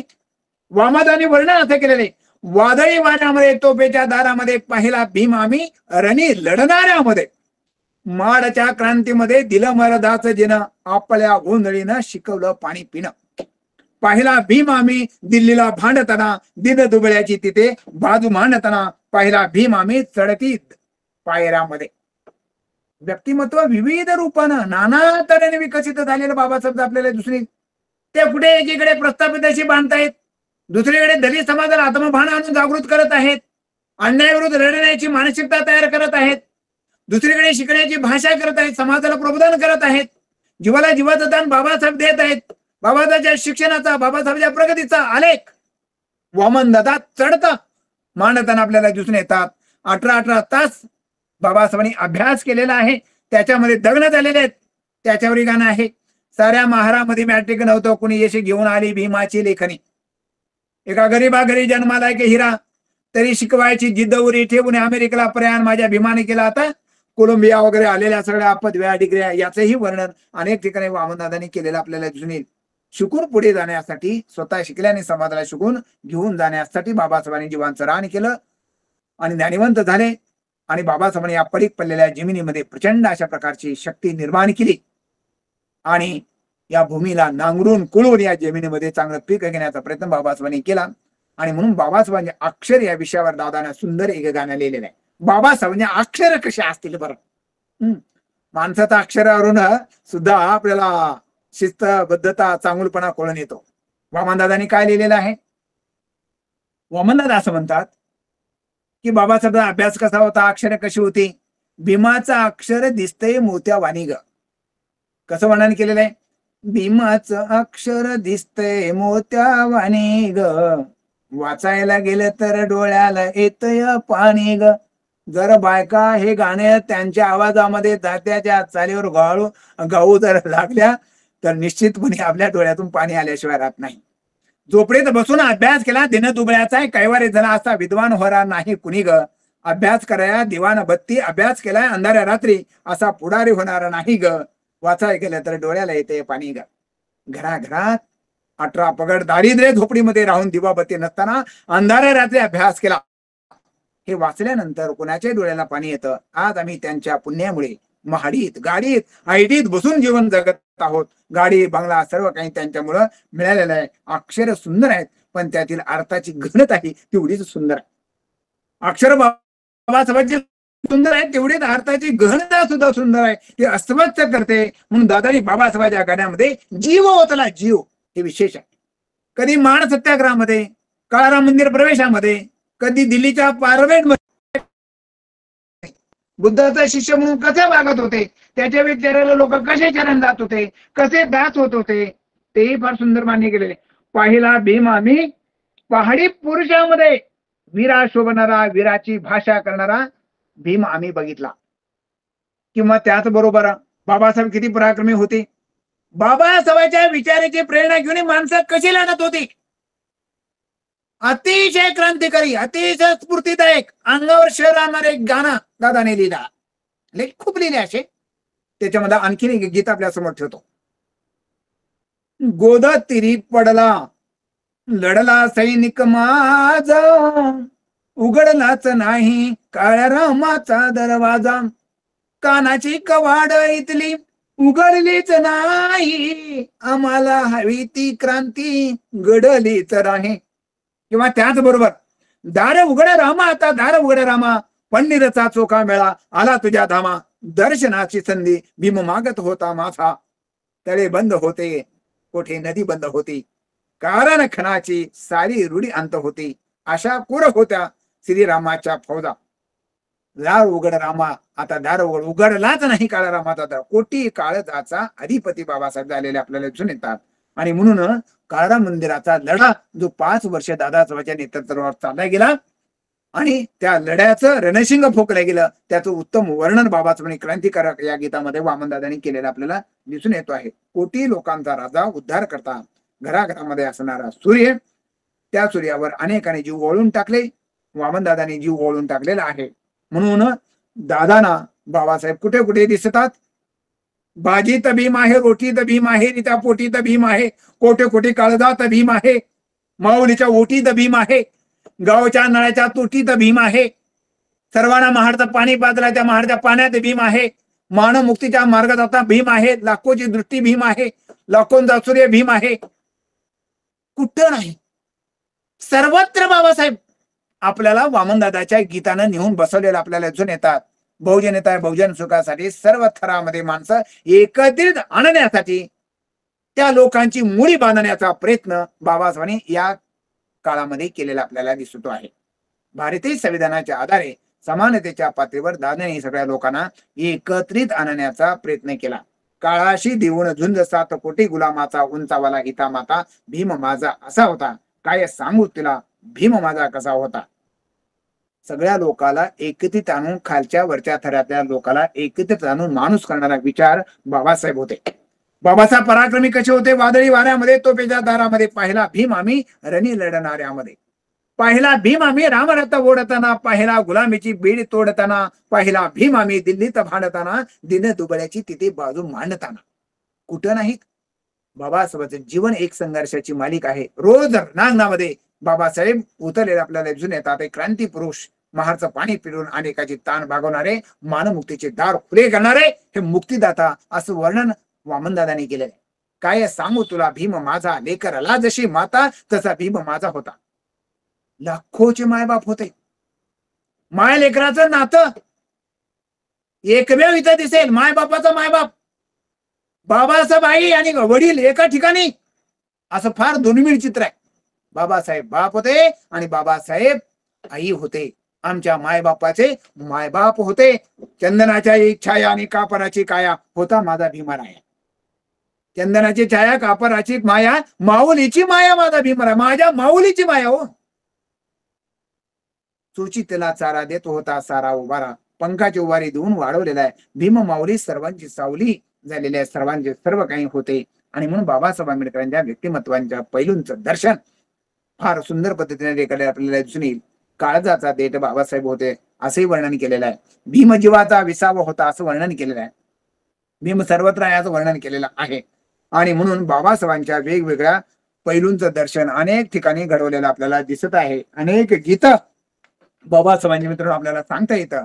9 कोटीचा राजा, दयाळू दाता असं म्हणलेलं आहे. भीमा तुझा विचार पिंपळाचा पार आहे, सुखाचे दार आहे, शिलाचे भांडार आहे असं म्हणलेलं आहे. भीम चितला कसा, त्या चंदनाला पोसा असं म्हणलेलं आहे. कितीतरी गाणे वामनदादाचे आपल्या मित्रांनो सांगता येतील. शोधून पाहिले मी कोटी नरामध्ये, सामर्थ्य पाहिले मी आंबेडकरांमध्ये, तुझेच गीत गाऊ, तुझ्याच वाटेने जाऊ. अहो काय गाणे लिहिले म्हणता. भीमा तुझ्या मोहला जाऊन काल आलो, तू जन्मल्या ठिकाणी राहून काल आलो, तू रांगलास तेथे ती मान तिथेच झुकली, ती धूळ कपाळ मी माळून काल आलो, जाऊन दूर देशी तू आणली शिदोरी, त्यातीलच थोडी खाऊन काल आलो, ते जाळणार होते मी टाळणार होतो, वामन सवेच तेथे धावून काल आलो. जाळणाऱ्या, संपवणाऱ्या, माणसं मारणाऱ्या संस्कृतीचे आम्ही वारस नाहू, आम्ही वाचवणाऱ्या, जगवणाऱ्या कुळाचे, बुद्धाचे, बुद्ध प्रबुद्धांच्या विचाराचे वारस आहोत. याचा अभिमान वामनदादाच्या गीतामधून येताना आपल्याला दिसतो आहे. आणि हीच कमाई जगामध्ये सर्वश्रेष्ठ आहे. आणि म्हणून बुद्ध जगामध्ये सर्वत्र पोहोचलेला मित्रांनो आपल्याला दिसतो आहे. तुझीच कमाई आहे गभिमाई, कुणाचेच येथे काही नाही. बाबासाहेबांनी तर उभं केल्या कारणामुळे कालचे रिकामे, आजचे रिकामे आम्ही आहोत. जगातील आई तुझीच नामे, तुझेच गीता आम्ही गावत आहोत. सुंदर अशा प्रकारचा विचार उद्याच्या विकासाचा त्यांनी आपल्या अनेक गीतामधून मांडलेला आपल्याला दिसतो आहे. बाबासाहेबांच्या जन्मामुळे हे जीवनाचं आपल्या सोनं झालेलं आहे. म्हणून बाबासाहेबांच्या अनेक गीत त्यांनी आपल्या समोर ठेवलेली आपल्याला दिसून येतात. खरं तर इतकी श्रद्धा, इतकी भक्ती, इतकी निष्ठा लाखो लोकांच्या मनामध्ये दादासाहेबांनी ठसवली, बसवली. 9 कोटी लोकांचे राजे होते, दयाळू होते, दादा होते. अनेकांना विकासाची वाट दाखवलेली आहे. मोठमोठे महापुरुष जन्माला आले, पण दलितांच्या गळ्यातील दासत्वाचा टाईत कुणालाही काढता आलेला नाही. आणि म्हणून दादा अचूक वर्णन करताना, आले कोटी कोटी इथे गेले कोटी कोटी, एक हिरा जन्म आला माऊलीच्या पोटी. असंख्य महामानव जन्माला आले, पण दादा बाबासाहेबांमुळेच आमच्या जीवनाचं सोनं झालं. आमच्या द्राक्ष शृंखला, आमच्या तपायातल्या तटातटा साखरदंड तुटून पडले. आम्हाला माणूस म्हणून माणसात किंमत आली ती केवळ बाबासाहेबांमुळे आली. असे अनेक महापुरुष आले आणि जन्माला येऊन निघून गेले, परंतु आम्हाला कोणाला माणूस करता आलेला नाही. अचूक असं वामनदादांनी वर्णन केलेलं आहे. आणि म्हणून मनुष्य संस्कृतीचे बळी घेतले, गुलामीची झोडी केली, अंगाला अंगभर वस्त्र आणि पोटाला पोटभर भाकर मिळाली नाही, अशा गुलामीमध्ये किचपत पडलेल्या लोकांना बाबासाहेबांनी मुक्त करून एक धम्म संस्कृती आपल्याला दिली गेलेली दिसते आहे. आणि म्हणून बाबासाहेबांच्या समोर वामनदादा सातत्याने नतमस्तक होताना आपल्याला दिसून येतात. ते काय एका ठिकाणी असं म्हणतात की कालची आजची काय परिस्थिती होती त्याचं वर्णन करत असताना आपल्याला वामनदादा असं म्हणतात, काल कवडी गेले वामनाचे होते, आज जुळे मातीशी नाते, बुद्धाकडे जग ही वेळे भीमा तुझ्या जन्मामुळे, कवडी मोल जिने लाख मोलाचे झालेले आहेत. माझे चालणे, बोलणे, लिहिणे, वाचणे, लढणे सूक्ष्मपणे बाबासाहेबांच्या विचारावटने बोट ठेवून लेखन केलेला आपल्याला दिसून येतो आहे. हा भीमाचा लोकधडा होता आणि या लोकधडा घेऊन आपण त्या मार्गाने पुढे गेलं पाहिजे. हे सर्व सांगत असताना कालचा इतिहास आणि आजचा इतिहास, वर्तमान काळ आणि भविष्य काळ कसा असू शकेल त्याच्या संदर्भामध्ये दादाने आणखीन एक फार सुंदर गीत लिहिलेलं आहे. बाबासाहेबांच्या जन्मामुळे काय झालेलं, उद्धरली कोटी कुळे, परंतु आणखीन एक बाजू त्याने मांडताना असं म्हणलेलं आहे. काय म्हणलेलं आहे वामनदादांनी समर्पक शब्दामध्ये असं म्हणलेलं आहे, कालचा आणि आजच्या काळामध्ये काय फरक पडलेला आहे. त्याने असं म्हणलेलं आहे, काल मुजरेचे केले रे माझ्या मेलेल्या बापाने. काय म्हणतो, काल मुजरेचे केले रे माझ्या मेलेल्या बापाने, आज मुजरे मला करती त्या भीमाच्या प्रतापाने. गेली सारीच लाचारी आज दिल्लीच्या दरबारी, मला नेऊन बसले 7 कोटीच्या बापाने. होतो मातीत दडलेला, होतो मातीत पडलेला, माझे सोनेचे केले रे त्या एका मोठ्या सरापाने. काय सुंदर हो.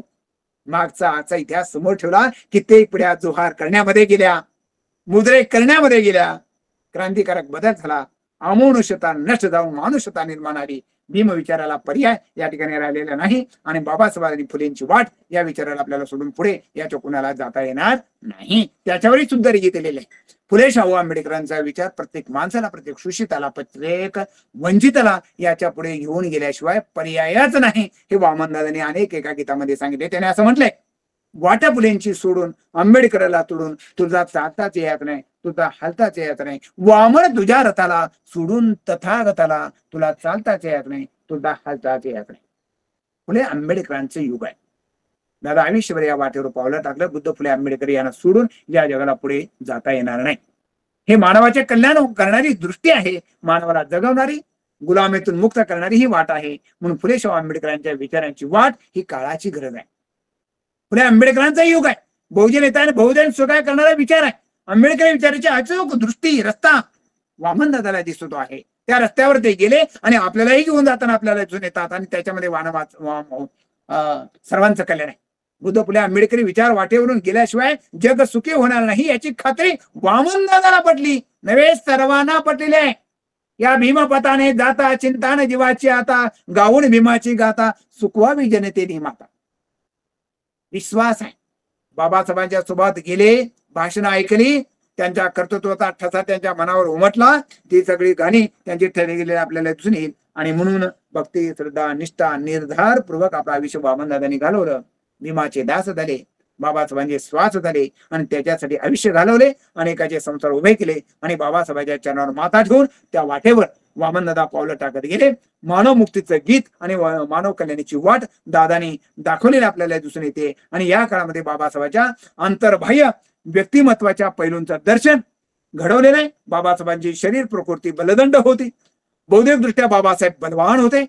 बाबासाहेबांच्या व्यक्तिमत्वांची, बाबासाहेबांच्या धैर्यांची, बाबासाहेबांच्या तेजपुंज वाणीची, त्यांच्या व्यक्तिमत्वाची, त्यांच्या बुद्धिमत्तेची, त्यांच्या धाडसांची, त्यांच्या वीरांची, त्यांच्या पराक्रमाची, लेखनीची ताकद, शक्ती, ऊर्जा त्यांच्या वाणीमध्ये, लेखणीमध्ये किती होते हे वामनदादांनी दाखवून दिलेलं आपल्याला दिसून येईल. आयुष्यभर मानवी हक्कासाठी लढले, माणूस नसलेल्या माणसाला माणूस करणारा भीम असा माझा होता. आणि म्हणून सर्वत्र मरावे परी कीर्ती रूपे उरावे, आणि भीम असा माणसामध्ये उरावा अशी भावना त्यांनी व्यक्त केलेली आपल्याला दिसते. आणि वामनदादा असं म्हणतोय की बाबासाहेब नाही असं नाही, म्हणत आंबेडकर फार डेंजरस आहे असं म्हणते नाही.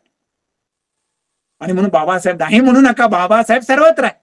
नको म्हणू नाही, भीम आहे सर्व ठाई, आहे त्याच्या कीर्तीला मृत्यू नाही. बाबासाहेबांचा विचार हा मरणार नाही, त्याची कीर्ती मरणार नाही. तुम्ही नाही म्हणायचं नाही, तुमच्या सोबत आहे. म्हणे भीम माझ्या काळजाचा आतल्या खणामध्ये आहे, भीम सर्वत्र आहे. भीमाच्या सर्व स्तरांना भीती देऊन दर्शन घेताना आपल्याला दिसतात. भीमा तुझ्या मोहोला जाऊन काल आलो, तू जन्मला तिथे गेलो, साताऱ्याला तुझी आई गेली तिथे गेलो, तिथं दर्शन घेऊन आलो. ते लोक जाणार मी टाळणार होतो. दादाच्या प्रतिभेची उंची कळते, हळवारपणा कळतो, मृदूपणा कळतो, नम्रपणा कळतो, बाबाच्या शिक्षणाबद्दलची आसरा कळते, जिव्हाळा कळतो, मोला जाऊन आलेले नम्रता आपल्याला कळते. अतिशय नम्रपूर्वक सर्वस्व अर्पण करून बाबासाहेबांचा संवाद साधत असताना आपल्याला दिसून येतात. म्हणून बाबासाहेबावर असणारी निष्ठा, श्रद्धा, भक्ती अप्रतिम आहे. काय म्हणतात ते, आज माझ्या मनाची कोमल कळी फुल होऊन बडावे भीमाच्या गळी. अक्षर गीताने आंबेडकरी चळवळीचा योग्य अन्वय अर्थ लावला. आंबेडकरी निष्ठा शब्देवर सांगावी लागत नाही किंवा घोषणा करूनही मिटवता येत नाही. आंबेडकरी निष्ठा ही जगण्याची रीत वामनदादाच्या गीतामधून आपल्याला दिसते. दादाची निष्ठा आयुष्यभर जपली, टिकवली, विचाराला कृतीची जोड दिली. जिथे जन्माने जगायला शिकवले, बाबासाहेबांच्या कार्याची जाणीव ठेवून मनामध्ये साठवले, उतरवले. आयुष्यभर त्या वाटेने चालत गेलेले आपल्याला जून येतात. त्या विचाराशी, त्या तत्वज्ञानाशी वामनदादा कधीही बेमान झालेले आपल्याला जून येत नाही. वामनदादा बाबासाहेबांच्या विचाराची पालखी खांद्यावर घेऊन निघालेल्या पहिल्या पिढीतील एक धगधगता आणि खरा आंबेडकरी विचाराची एक वावटळ, एक वादळ, मी वादळ वारा, ही कविता माहिती आहे तुम्हाला. भीमाच्या विचारात धारदार अशा प्रकारची तलवार आपल्याला दिसते आहे. आंबेडकरी विचाराचा एक सुंदर अशा प्रकारचा भाष्यकार प्रत्येक हालचालीवर काव्यरूप देऊन लोकांच्या मनावर बिंबवलं. विचाराची जिवंत ज्योत पेटवली. आंबेडकरी विचाराचे वाहक झाले. आंबेडकरी विचार त्यांच्या गीताचं साधन झालं.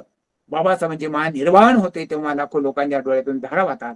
6 डिसेंबर 1956 त्यांचा मृत्यू झाल्याच्या नंतर चैत्यभूमीवर शांतपणे झोपल्याच्या नंतर, अरे सागरा शांत हो जरा, माझा बाबासाहेब माझे झोपलेले आहेत, आणि सागरा थोडा शांत हो, झोप मोड करू नको, हळवार या गा लाटानो, भीमला त्रास होईल. किती नाजूक लेखणी केलेल्या हो. कित्येक वर्ष माझ्या भीमाला झोप नाही, समाजाचा जागत राहिला, रात्रंदिवस समाजाची चिंता करत राहिला, थकून गेला. लावतो आता तरी त्याची क्षणभर आता डुलकी लागलेल्या हळवारपणे करुण रसामध्ये शहारे आणते अंगावर. अशी रचना फार लोकांनी कमी केली. माणसाला गदगदून हलवून चढवण्याचं, माणसाच्या अंगावर शहारे आणण्याचं अजून एक गीत आहे. बुद्धाची, आईची, बाबासाहेबांची ममता आपल्याला दिसते आहे. भीमाच्या भोवती फिरते, खेळत राहताना आपल्याला दिसते आहे. अहो वामनदादा म्हणतो, मी मृत्यू मेल्याच्या नंतर मला जागा तिथं बाबासाहेबांच्या ठिकाणी मला मिळाले पाहिजे, शेजारी मिळाले पाहिजे. मनातील आशा बोलून दाखवतात, फलद्रूप होवे असं म्हणतात, मनीषा धरतात, काहीतरी हाती लागेल वाटतं. अनेक माणसं जन्माला येतात, मरतात, थडगे होतात. बाबासाहेबांचं स्मारक झालं. भीमचरणावर नम्रपूर्वक डोके ठेवून मनाची कोमल फळवून पडावे, दर्शन यावं, इथली माती कपाळी लावावी, धन्य समजावं. इतकंच नाही तर इथे माती नतमस्तक आपल्या मनामध्ये माळतात, माती माळतात. तेल वाळू माहिती आहे आपल्याला, पण माती माळून डोक्यामध्ये उतरण मळणे म्हणजे जसं जसं तेल डोक्यामध्ये मुरवतं ना, टाळू शांत होते, तसं टाळू शांत होते, तसं डोक्यामध्ये बिंदूमध्ये बाबासाहेबांचा विचार उतरवणं, बाबासाहेब डोक्यामध्ये उतरवणं, हे त्यांच्या प्रतिभेला तोड नाही. शब्द तोकडे पडतात. एक श्रेष्ठ महाकाव्य. बाबासाहेबांच्या समाधीचं वर्णन कसे केले, मी अनेक वेळेला बाबासाहेबांचं हे गीत ऐकतो आणि डोळ्यावरती पाणी येतं आपोआप. समाधी जवळ ध्यान लावून आपलेच करून घेण्यासाठी तडपडतात. दादाच्या मनाची अवस्था अस्वस्थ होते, अस्थिर होते, दोलायमान होते, घालमेल होते, हिलावून सोडते. डोळ्यातून अश्रूंचा महापूर वाहतो. दादा मायबाप गेल्याने लाखो पिले वामनासह उघडा पडली, फक्त आता समाधी राहिली. ती गीते संपूर्ण वाचलेली दादाच्या प्रतिभेची उंची गगनाला जाऊन भेटताना आपल्याला दिसते. कामदा दादा समाधीकडे त्या वाटही वळावे, तिथे आसवांची फुलेही गळावी, जिथे माऊलीची चिताही जळाली, धूळ त्या स्थळांची मस्तकी मळावी, लाविता समाधी समाधी समोरी, दशा या जीवाची आईला कळावी, पाहण्याचा राहते मुख माऊलीचे, तिथे थोडी जागा मलाही मिळावी, वा मन मला तो जाळसील जेव्हा. काय वामन मला तू जाळशील जेव्हा, समाधी पुढे हे चिताही जळावी आणि तिथं मला थोडी जागा मिळावी. काय हो इच्छा अपेक्षा, बाबासाहेबांच्या समाधीच्या बाजूला मला थोडी जागा मिळावी. बाबासाहेबांच्या समाधीच्या शेजारी जागा मिळणं हे भाग्य लागतं. तिथे मला जाळावे यातच मला समाधान आहे, माझ्या जीवाला शांती आहे, ही भावना आपल्या मनाला अस्वस्थ करते. समाधीची वाट वळणे, आसवांची फुले मळणे, माऊलीची चिता राख मस्तकी मळणे, मूक पाहणे, जागा मिळणे, या शब्दातील भाव आंदोलने, या शब्दातील अर्थ गर्भता, या शब्दातील भाव वने, या शब्दातील स्पंदने, या शब्दातील भाव व्याकुळता, या शब्दातील करुणा, या शब्दातील शोक मनाला अस्वस्थ करून सोडताना आपल्याला दिसते. शांत करून रसातील गीत दलितांच्या काळजात देत होते. म्हणून वामनदादांनी बाबासाहेबांची अनेक अशी चित्र प्रतिमा रेखाटलेल्या आपल्याला दिसून येतात. हृदयात डोक्यात बसवलेल्या आहे. भीम सोडून गेल्यावर भीम नाही म्हणू नको, भीम सर्व ठाई आहे, भाजीत भीम आहे, माऊलीच्या ओठीत भीम आहे, सर्वत्र भीम आहे, जिकडे बघावे तिकडे भीम आहे. दादा भीम मिळून जातात. ही भावावस्था, ही भीममय एकरूप झालेली आपल्याला दिसते. असा एखादा बाबासाहेब पुन्हा एकदा जन्माला यावं म्हणून ती मस्तकी धूळ कपाळी माळून घेताना आपल्याला दिसतो आहे. पैदा हो भीम करणाऱ्या पैदा हो, एक नया आंबेडकर पैदा हो, अशी एक याचना व्यक्त केलेली आपल्याला दिसून येते आहे. चांदण्याची छाया कापराची काया, माऊलीची माया होता भीमराव माझा, अशा अनेक गीत आपल्याला दादाजी सांगता येतात. आता बराचसा वेळ झालेला आहे. तुझे गीत गायचे आहे भीमा, तुझ्याच पावटने जायचे भीमा आहे. ते बोल भीमाचे आठवले, सारेच अंतरी साठवले, नव्हते माझे ते सारे, आपलेचे करून पाठवले, त्या कोटी बळांना बाळकडू मी चाटवले. शिकलेले न शिकलेले सर्वांना बाबासाहेब कळावे, हे बाळकडू त्यांनी दादाने पाजलेलं आपल्याला दिसून येईल. वामनदादाच्या रक्तामध्ये बाबासाहेब भिनलेला आहे. बाबासाहेब आंबेडकरी मानवी स्वातंत्र्याचे आणि रक्षणाचे, लोकशाहीचे प्रणेते होते. कोट्यावधी दलितांचे मुक्तीदाता होते. ते आत्मसात दादांनी केले आणि आपल्यापर्यंत पोहोचवलेले आपल्याला दिसून येतात. आणि ते दादा घेऊन तुम्हाला आम्हाला जर जायचं असेल तर मग प्रीतवरी ही दाटावी, नवीच नगरी थाटावी आणि अशा बाबासाहेबांचा विचार गलोगलीला वाटावे. काय सांगू तुला भीम, एका कार्याला आपण लागू. फुले आंबेडकर सांगू आम्ही, एकाचा कार्याला आम्ही लागू, अशी प्रतिज्ञा आपण आता वामनदादाच्या बरोबर आपण घेतली पाहिजे. आणखीन एका गोष्टीचा उल्लेख या ठिकाणी आपण करतो की मराठीमध्ये टोपण नावं अनेकाला वापरलेली आहेत. बाबासाहेबाला टोपण नावापेक्षा ही संबोधने म्हणता येईल, संकल्पना म्हणतील. संबोधना आणि संकल्पना अर्थपूर्ण वापरलेल्या आहेत. 200च्या पुढे अशा संकल्पना वापरलेल्या आहेत, ज्याच्यामध्ये युग पुरोहित, प्रज्ञासूर्य, सूर्यपुत्र, नायक, महानायक, महापुरुष अशा ज्या प्रतिमा वापरलेल्या आहेत ना, 200च्या पुढे या प्रतिमा वापरलेल्या आपल्याला दिसून येतील. दलिताविषयी असणारे जिव्हाळा, विचाराची परंपरा, गुण अनेक ठिकाणी आपल्याला दिसून येतात. आणि म्हणून या नाममुद्रा सुद्धा वेगवेगळ्या बाबासाहेबांच्या व्यक्तिमत्वाचं पैलू दर्शवताना आपल्याला दिसून येतात. मायेची छाया, माऊलीची माया, त्याचबरोबर भीम माय, बाप सर्व काही, किंवा बाबासाहेब गांधीकर, पराक्रमी योद्धा, भीममुद्रा, लढाऊ सैनिक, वादळ वारा, ज्ञानाच्या संदर्भामध्ये सुद्धा दीपस्तंभ, सूर्य प्रकाश, कितीतरी आपल्याला सांगता येतील. असे 200च्या वरती टोपण वापरलेले आहेत. एकंदरीत मी अभ्यासलेल्या 500च्या गाण्यामध्ये 150 वर जवळपास गाणी बाबासाहेबांवर लिहिली गेलेली असतील. किमान प्रत्येक कडव्यामध्ये एक क्रम 1000 वेळा बाबासाहेबांचे नाव त्यांच्या गाण्यामध्ये येताना आपल्याला दिसेल. 5-6 हजार गाणी, याच्या पुढे 10,000 गाणी लिहिली अशा नोंदी मिळताना आपल्याला दिसून येतात. 25,000 वेळा बाबाचे नाव नोंदी आलेल्या आपल्याला मिळून येतात. उठता बसता भीम स्मरणामध्ये ठेवतात, बाबासाहेबांसाठी प्राण अर्पितात, जीवन अर्पण करतात, हृदयात डोक्यात मनात रक्तात भीम साठवतात. जिवंत आंबेडकरापेक्षा मृत आंबेडकर किती डेंजरस आहेत तेही सांगताना आपल्याला दिसून येतात. आणि म्हणून शक्ती असू शकते याचा एक अंदाज बाबासाहेब आपल्याला करता येतो. अनेक लढ्यातून वास्तवामध्ये उतरवले. दलितांना बाबासाहेबांपेक्षा कोणीही मोठा माणूस नाही. भीम से कौन बड़ा है बताओ धरती पर, भीमसा कौन बड़ा है बताओ धरती पर, असं वामन दादानीच प्रश्न विचारलेला आहे. म्हणून असा आंबेडकर पैदा झाला नाही, तो व्हावा ही अपेक्षा आहे. बाबामुळे दलितला वाणी मिळाली. आयुष्यभर भीमाचं गीत गात त्यांच्या जीवनाची कहाणी सांगत हजारो वर्ष मुके असलेल्या माणसाला बोलका करण्याचा प्रयत्न बाबासाहेबांनी केला. त्या बाबासाहेबांच्या विचारामुळे आपले जीवन उधळून निघालेलं आहे, काळोख मावळून गेलेला आहे. कित्येक कोळी उद्धारले, कोटी कोटी भीमा तुझ्या जन्मामुळे हेच वामनदादांनी पुन्हा पुन्हा सांगितलं आणि आपल्या ज्योती पेटवल्या, चेतवल्या, पिढ्यानपिढ्या उजळून इथं काढलं. प्रत्येक माणसाच्या जीवनामध्ये बाबासाहेब प्राण वाणीत भीम करणीत भीम त्यांनी नेऊन बसवलेला आपल्याला दिसून येतो आहे. दलितांच्या जीवनाचा शिल्पकार आणि दगडाला आकार देणारा एक शिल्पकार, नवकोटीचा माथा इथं उंचावून टाकलेला आपल्याला दिसून येतो आहे. फार मोठं योगदान वामनदादाच्या गीताने या काळामध्ये दिलेलं आपल्याला दिसून येईल.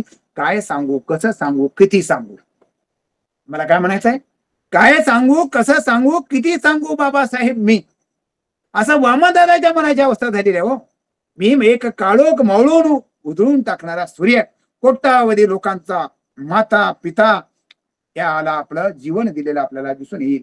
म्हणून अनेक हरहुन्नरी असे पैलू सुद्धा या ठिकाणी सांगताना आपल्याला दिसून येतात. जगाला जीवन देणारा विश्वात्मक विचार गाण्यातून मांडला. भीमगीताने जीवन सुखी होते. भीमायनं रोज भीम गाता गाऊन गायली पाहिजे, त्या पथाने गेलं पाहिजे.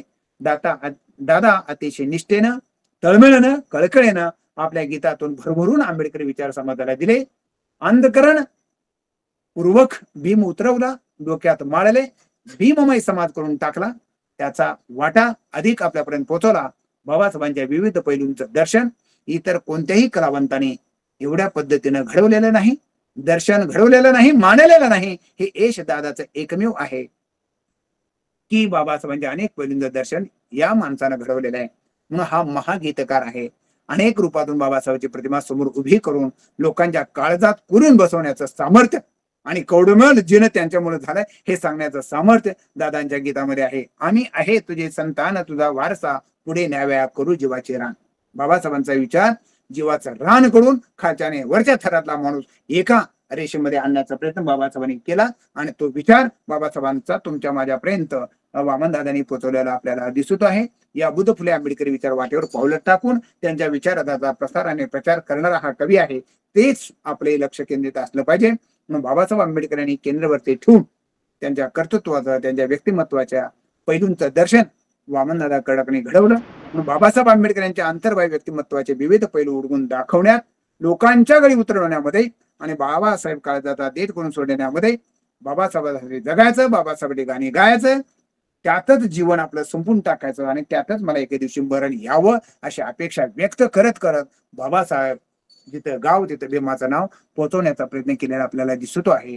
बाबासाहेबाला एक आदर्श अशा प्रकारची नवी समाज रचना या देशामध्ये उभी करायची होती आणि जी साधन संपत्ती आहे, मानवाधिकार आहे, त्याचं वितरण करून भारतीय संविधानाच्या आधारे तिथल्या माणसाला माणूस करण्याचा विचार तो अजून अपूर्ण राहिलेला आहे. टाटा बागा, टाटा बाटा, सांगा धनाचा साठा नामचा वाटा कुठं आहे हो, हा प्रश्न आपण पुढे विचारला पाहिजे. आणि ज्यांनी हजारो वर्षापासून आरक्षण भोगत आलेली जी मंडळी आहे ना, लाखो जमिनी आपल्या ताब्यात ठेवून, संपत्ती ठेवून, अशाला आपण प्रश्न विचारला पाहिजे की आता आम्हाला या देशाच्या संपत्तीमध्ये, लोकसंख्येमध्ये, देशाच्या संपत्तीमध्ये, अधिकारामध्ये, लोकसंख्येच्या प्रमाणामध्ये आम्हाला सगळ्या पदांचा, संपत्तीचा वाटा पाहिजे. वामनदादाच्या शब्दामध्ये निर्धारपूर्वक आपण विचारलं पाहिजे आणि त्या वाटेवर आपण पावलं टाकून त्या विचाराचे वाहक आपण झालं पाहिजे. अनेक लोकांना आपण तिकडे घेऊन गेलं पाहिजे. वामनदादासारखं वाहक होण्यामध्येच आपल्या जीवनाचं सोनं आहे, तुमच्या आणि माझ्या जीवनाचं सोनं आहे असं नाही. तर जगाच्या पाठीवर जिथं जिथं माणसाचं शोषण होत आहे तिथे तिथे आवाज उठवणं आणि त्या माणसाला न्याय देऊन, त्याला अधिकार मिळवून देऊन त्यांना चुकाच्या बुद्ध वाटेकडे घेऊन जाणं हे आपलं सर्वांचं कर्तव्य आहे. त्याला आपण बाबासाहेब आंबेडकरांची चळवळ म्हणतो आणि म्हणून या बाबासाहेब आंबेडकरांच्या चळवळीचे असे भाष्यकार जात धर्म सोडून याच्या पलीकडे पावलं टाकून आपण जाणार आहोत. अशा कुळामध्ये, अशा देशामध्ये, बुद्धाच्या आणि बाबासाहेबांच्या देशामध्ये आणि कुळामध्ये आमचा जन्म झालेला आहे, याचा आम्हाला सार्थ अभिमान वामनदादाच्या गीतामधून आपल्याला दिसतो आहे. अशा वामनदादाला मी आज या ठिकाणी नतमस्तक होतो आणि हे माझे 2 शब्द या ठिकाणी आज संपवतो. अशीच माणसं बाबासाहेबाला या ठिकाणी पुढे लावावेत अशी आपण अपेक्षा व्यक्त या ठिकाणी करतो आणि आपण येणाऱ्या पुढच्या काळामध्ये बाबासाहेबांच्या विचाराला आणि बाबासाहेबांच्या घडण्यामुळे, त्यांच्यामुळे आपण माणसा घडवतो, त्या माणसाची जाणीव आपण ठेवून पावलं टाकावी अशी अपेक्षा या ठिकाणी करतो आणि थांबतो. आणि पुढच्या वेळेला वामनदादाच्या स्त्रियांची जी गीत आहेत वामनदादाने दिलेली किंवा वामनदादाच्या गीतामध्ये आलेल्या स्त्री प्रतिभा कशा आहेत त्याचाही कधीतरी आपण पुढे मागू असाच विचार आपण पाहू. आपण मला या ठिकाणी फार मोठी संधी आपण मिळवून दिलेली आहे. मी तुमचा या ठिकाणी अत्यंत आभारी आहे आणि मग जाता जाता एवढंच म्हणतो की तुम्हाला जय भीम करतो. जय भीमने जगणे अर्थपूर्ण केले. आंबेडकरी बंडाने जीवनाचं सोनं केलं. धम्म गाता गात बोधिसत्व बुद्ध प्रेरित गेला. बुद्ध प्रेरित गेला म्हणून हे प्रबुद्ध भारत जन्माला आला. हा प्रबुद्ध भारतातल्या प्रबुद्ध नागरिकांनो, तुमच्याजवळ विवेक आहे आणि विवेकाची विचाराची असणारी लढाई ही दीर्घकाळ चालत असणं आपल्याला दिसते. त्याचं कारण असं आहे की शस्त्रानं अनेक पिढ्या मरत असतात. असं नाही शस्त्रानं 1-2 पिढ्या मरतात, परंतु विचारानं अनेक पिढ्या मरतात. त्या विचाराचे आपण सर्वश्रेष्ठ आहोत. त्या बाबासाहेबांनी आपलं वैचारिक दारिद्र्य घालवलं आणि तो विचार आपल्यापर्यंत वामनदादांनी गाव तिथे भीमाचं नाव पोहोचवले. त्या वामनदादाला आज जयंतीच्या दिनी मी नतमस्तक होतो आणि तुम्हाला धन्यवाद देऊन या ठिकाणी थांबतो. सर्वांना जय भीम करतो. जय हिंद. साधू साधू साधू साधू साधू. खूप सुंदर मनोगत व्यक्त केलं सर. आणि खूप सुंदर लोककवी वामनदादा कडलक यांच्या कवितेतील बाबासाहेब आंबेडकरांची प्रतिमा या विषयावर आपण जे विवेचन केलं ते काय मनात राहणार होतं. सर, आजच्या उपक्रमाला आपल्याकडे कमीत कमी 50 लोक उपस्थित होते. म्हणजे 50 परिवारांनी हा उपक्रम ऐकलेला आहे आणि 50 चोक 200 म्हणजे सहकुटुंब सहपरिवार बघणारे हे जे कुटुंब आहेत हे 200 लोकांपर्यंत तुमचं हे झालेलं आहे. पण तुम्ही जे बोलत होता ना ते असं बोलत राहावं वाटत होतं, ऐकत राहावं असं वाटत होतं. कारण तुम्ही जेवढं हे बोललात तर मी जास्त प्रतिक्रिया घेणार नाही. बोला. रविकांत नवगडे सर, सरांना विनंती करतो की सर आपण मनोगत व्यक्त करावं. रविकांत नवगडे. जय भीम सर. जय भीम. जय भीम. आदर्शांना वंदन. सर्वांना सविनय जय भीम करतो. सर, आपण जे वामनदादा बद्दल बोलला ते संपूच नाही असं वाटत होतं. ऐकतच राहावं आणि एवढी सखोल माहिती आपण सांगितलेली आहे. आणि आपण हा पूर्वार्ध असा आम्ही समजतो. आपण यानंतरही वामनदादा बद्दल राहिलेले जी गाणी आहेत, जी काही माहिती सांगायची आहे, आपण ती पुन्हा एकदा आम्हाला वेळ द्यावा आणि आपण पुन्हा एकदा या पुढील वामनदादाची गाण्याचे विवेचन करावं असं मी विनंती करतो आणि इथेच थांबतो. जय भीम, जय भारत, जय संविधान.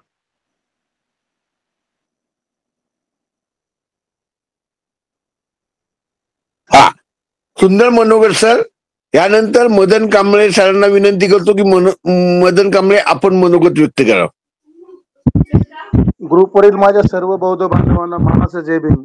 आणि आपले गौतम गायकवाड सरांनी वामनदादाबद्दल खूप काही सांगितलं. माझा पण त्यांच्याशी खूप संबंध आले आणि त्यांचे कपडे मी मदन कांबळे त्यांचा शिष्य म्हणून धुतलेले आहेत. कारण माझ्यावर त्यांचा खूप प्रभाव होता. त्यांची गाणी सुद्धा मी गात होतो. मी, दिलीप सरोदे आम्ही सगळी गाणी गायचो. दादांचं गाणं मी खरं हे सोनं, खरं हे सोनं, खरं हे सोनं दिलं मला, हे शिलाचं लेणं. हे ज्यावेळेस मी भरतनाट्य मंदिरामध्ये दादा आले, वामन कर्डक आले, त्यावेळेस तिथे पुणे युनिव्हर्सिटीचे देशपांडे म्हणून प्राध्यापक आले होते आणि त्यांनी सांगितलं की मी त्यांचं शिष्य असताना, मी कॉलेजमध्ये असताना त्यांची मला कविता होती, केस माझे गळू लागले, जीवन मजला कळू लागले.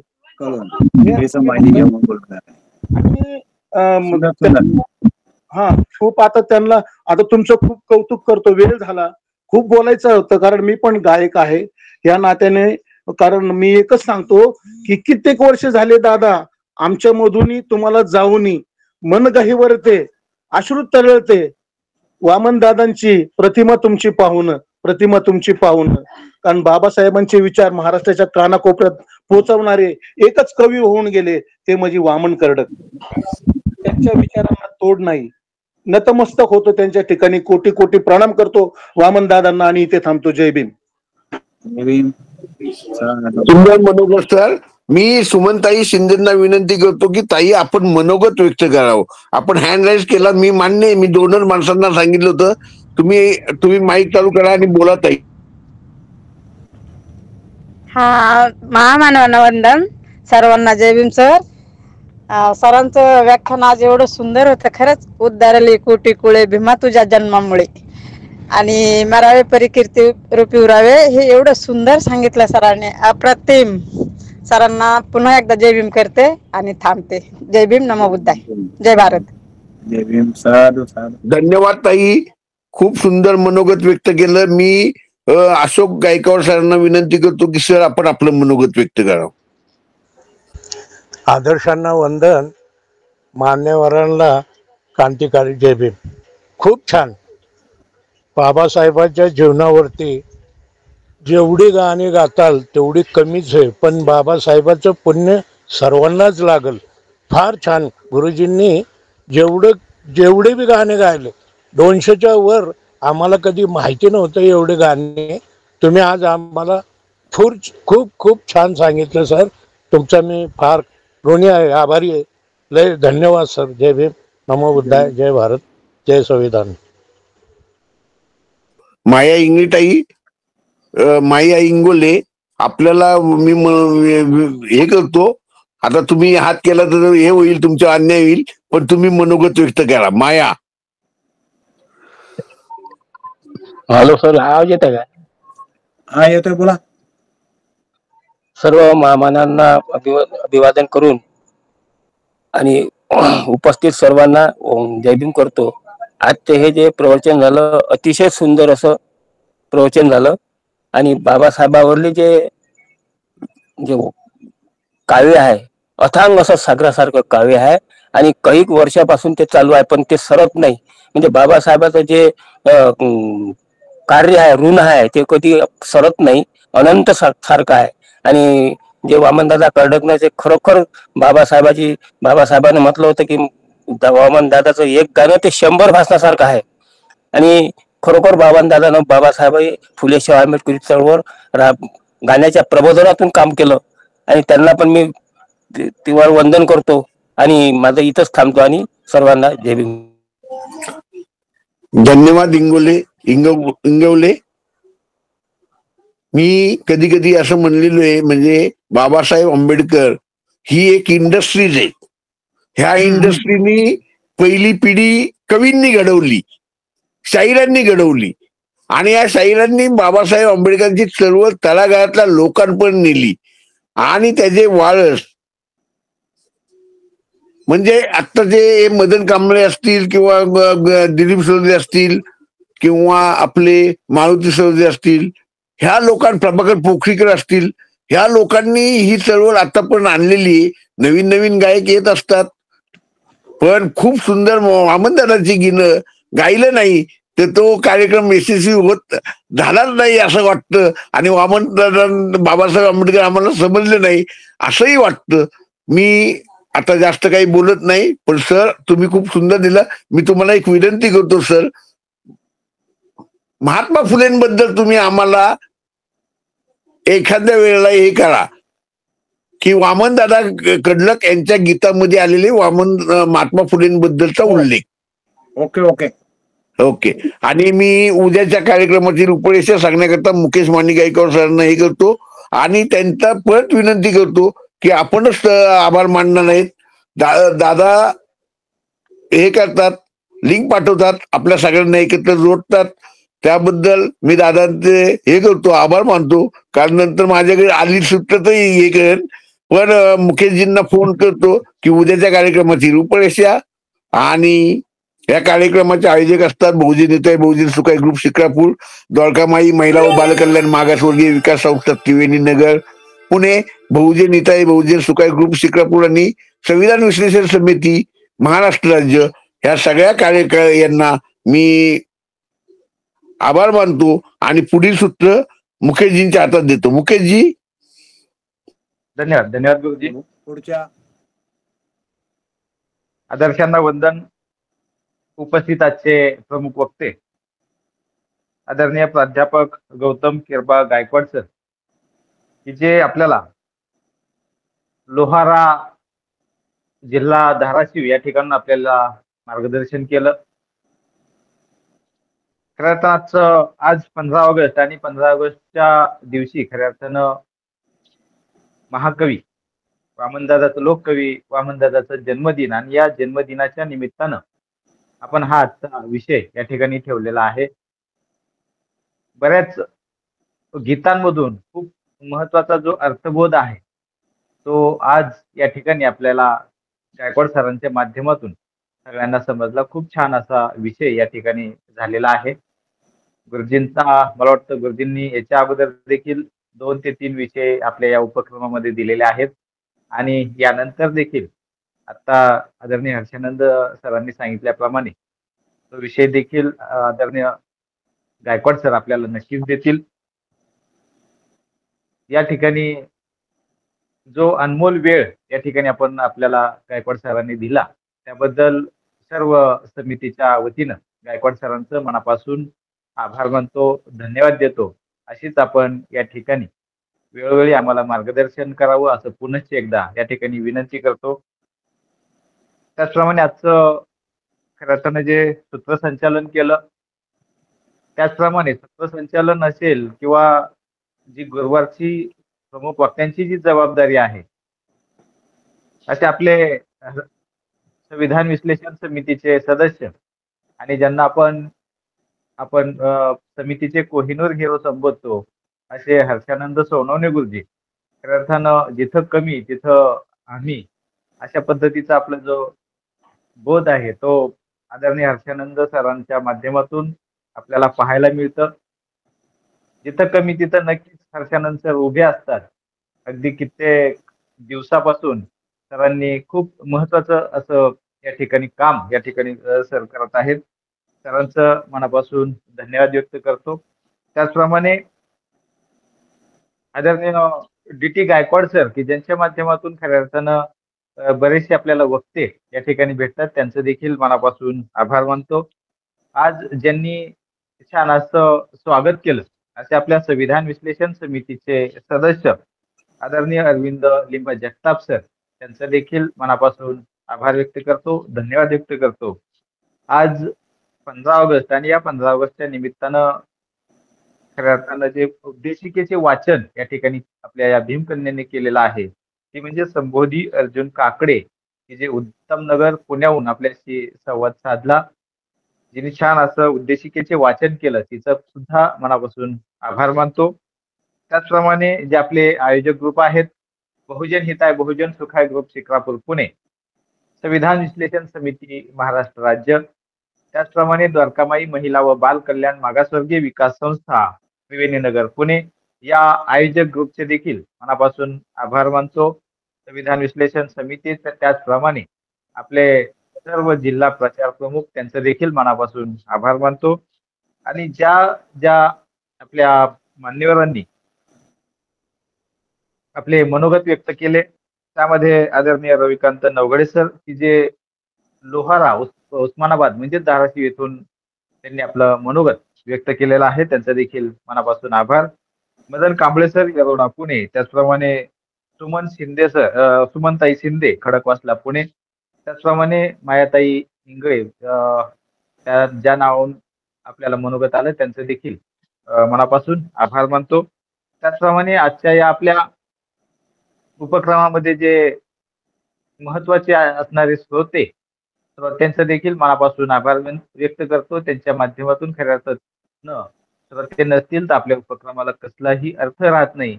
म्हणून आपल्या जे महत्वाचे श्रोते आहेत त्यांचं देखील मनापासून आभार मानतो. आपल्या समितीची जी आठवड्याची जबाबदारी आहे ते जबाबदारीची आठवण करून देणारे आपल्याला आदरणीय सुभाष सोनवणे सर त्यांचं देखील आभार मानतो. त्याचप्रमाणे आपल्या या उपक्रमामध्ये किती सदस्य उपस्थित असतात आणि या सदस्यांची जी लिस्ट असते ती लिस्टची स्क्रीनशॉट काढून आपल्या बहुजन हिताय बहुजन सुखाय ग्रुपवरती पाठवणारे आपल्या नागपूर विभागाच्या प्रचार प्रमुख आदरणीय माधुरीताई कोटांगळे यांचं देखील मनापासून आभार व्यक्त करतो. त्याचप्रमाणे या ठिकाणी आपल्या कॉल मेसेजमध्ये आज वेळेअभावी सगळ्यांना जास्तीत जास्त सदस्यांना मनोगत व्यक्त करता आलेले नाहीत. आपल्या कॉल मेसेजमध्ये ज्यांनी अभिप्राय व्यक्त केले त्यामध्ये अरविंद जगताप सर, सदाशिव सातपुते साहेब की जे धानोरी पुण्याहून उपस्थित होते त्यांचं देखील आभार व्यक्त करतो. त्याचप्रमाणे आज 15 ऑगस्ट 2024 रोजी आपल्या या उपक्रमामध्ये धन्यवाद. हो अशोक गायकवाड सरांचे देखील मनापासून आभार व्यक्त करतो. त्याचप्रमाणे आज 15 ऑगस्ट 2024 रोजी भीमशाहीर प्रकाश गायकवाड गुरुजी यांना आजच्या दिवशी भव्य कवी संमेलनाच्या निमित्तानं कवी संमेलनामध्ये 3रा क्रमांक मिळवला. त्याबद्दल त्यांचं मनापासून अभिनंदन व्यक्त करतो आणि खऱ्या अर्थानं पुनश्च एकदा आपल्या सर्व उपस्थितांचं, सर्व मान्यवरांचं, सर्व श्रोत्यांचं आभार व्यक्त करून उद्या शुक्रवार आणि शुक्रवार म्हटलं की आपण मुक्त संवाद हा विषय घेत असतो. तर उद्या आपण उद्याचे वक्ते म्हणजे सर्व श्रोते असं आपण या ठिकाणी उद्या देखील आपण सर्वांनी उपस्थित राहावं असं सर्वांना विनंती करतो आणि पुन्हा एकदा आदरणीय गायकवाड सरांचं आभार व्यक्त करून या ठिकाणी थांबतो. धन्यवाद. धन्यवाद मुकेशजी. बघा, गायकवाडांची मेजॉरिटी जास्त होती त्यामुळे अशोक गायकवाडांचा आवाज वाढला. अगदी अगदी अगदी अगदी. हा, ते काय असेल मी तुम्हाला सांगू का, मी कधी कधी म्हणतो तुमच्या एका बसवेश्वरच्या व्याख्यानाला म्हणलो होतो, कांबळे गायकवाड आणि सोनवणे ही महाराष्ट्रातली खानदानी घराणी आहेत आणि ते खरे राज आहेत असं मी विनोदानी म्हणलो होतो. आणि हे इतर नाही तर आंबेडकर सांस्कृतिक भवन मध्ये भव्य हॉलमध्ये म्हणलो होतो. कारण गायकवाड, कांबळे आणि सोनवणे यांच्याशिवाय हे कार्यक्रम यशस्वी होत नाहीत. तर व्याख्यान देणारे गायकवाड होते, आभार मानणारे गायकवाड होते, मनोगत व्यक्त करणारे आणि आपली प्रतिक्रिया देणारे अशोक गायकवाड होते आणि आज 15 ऑगस्टच्या दिवशी बक्षीस मिळवणारे गायकवाड होते. त्यांचंही मी अभिनंदन करतो आणि मुकेश दादांचा विशेष आभार मानून आजचा कार्यक्रम संपला असं घोषित करतो.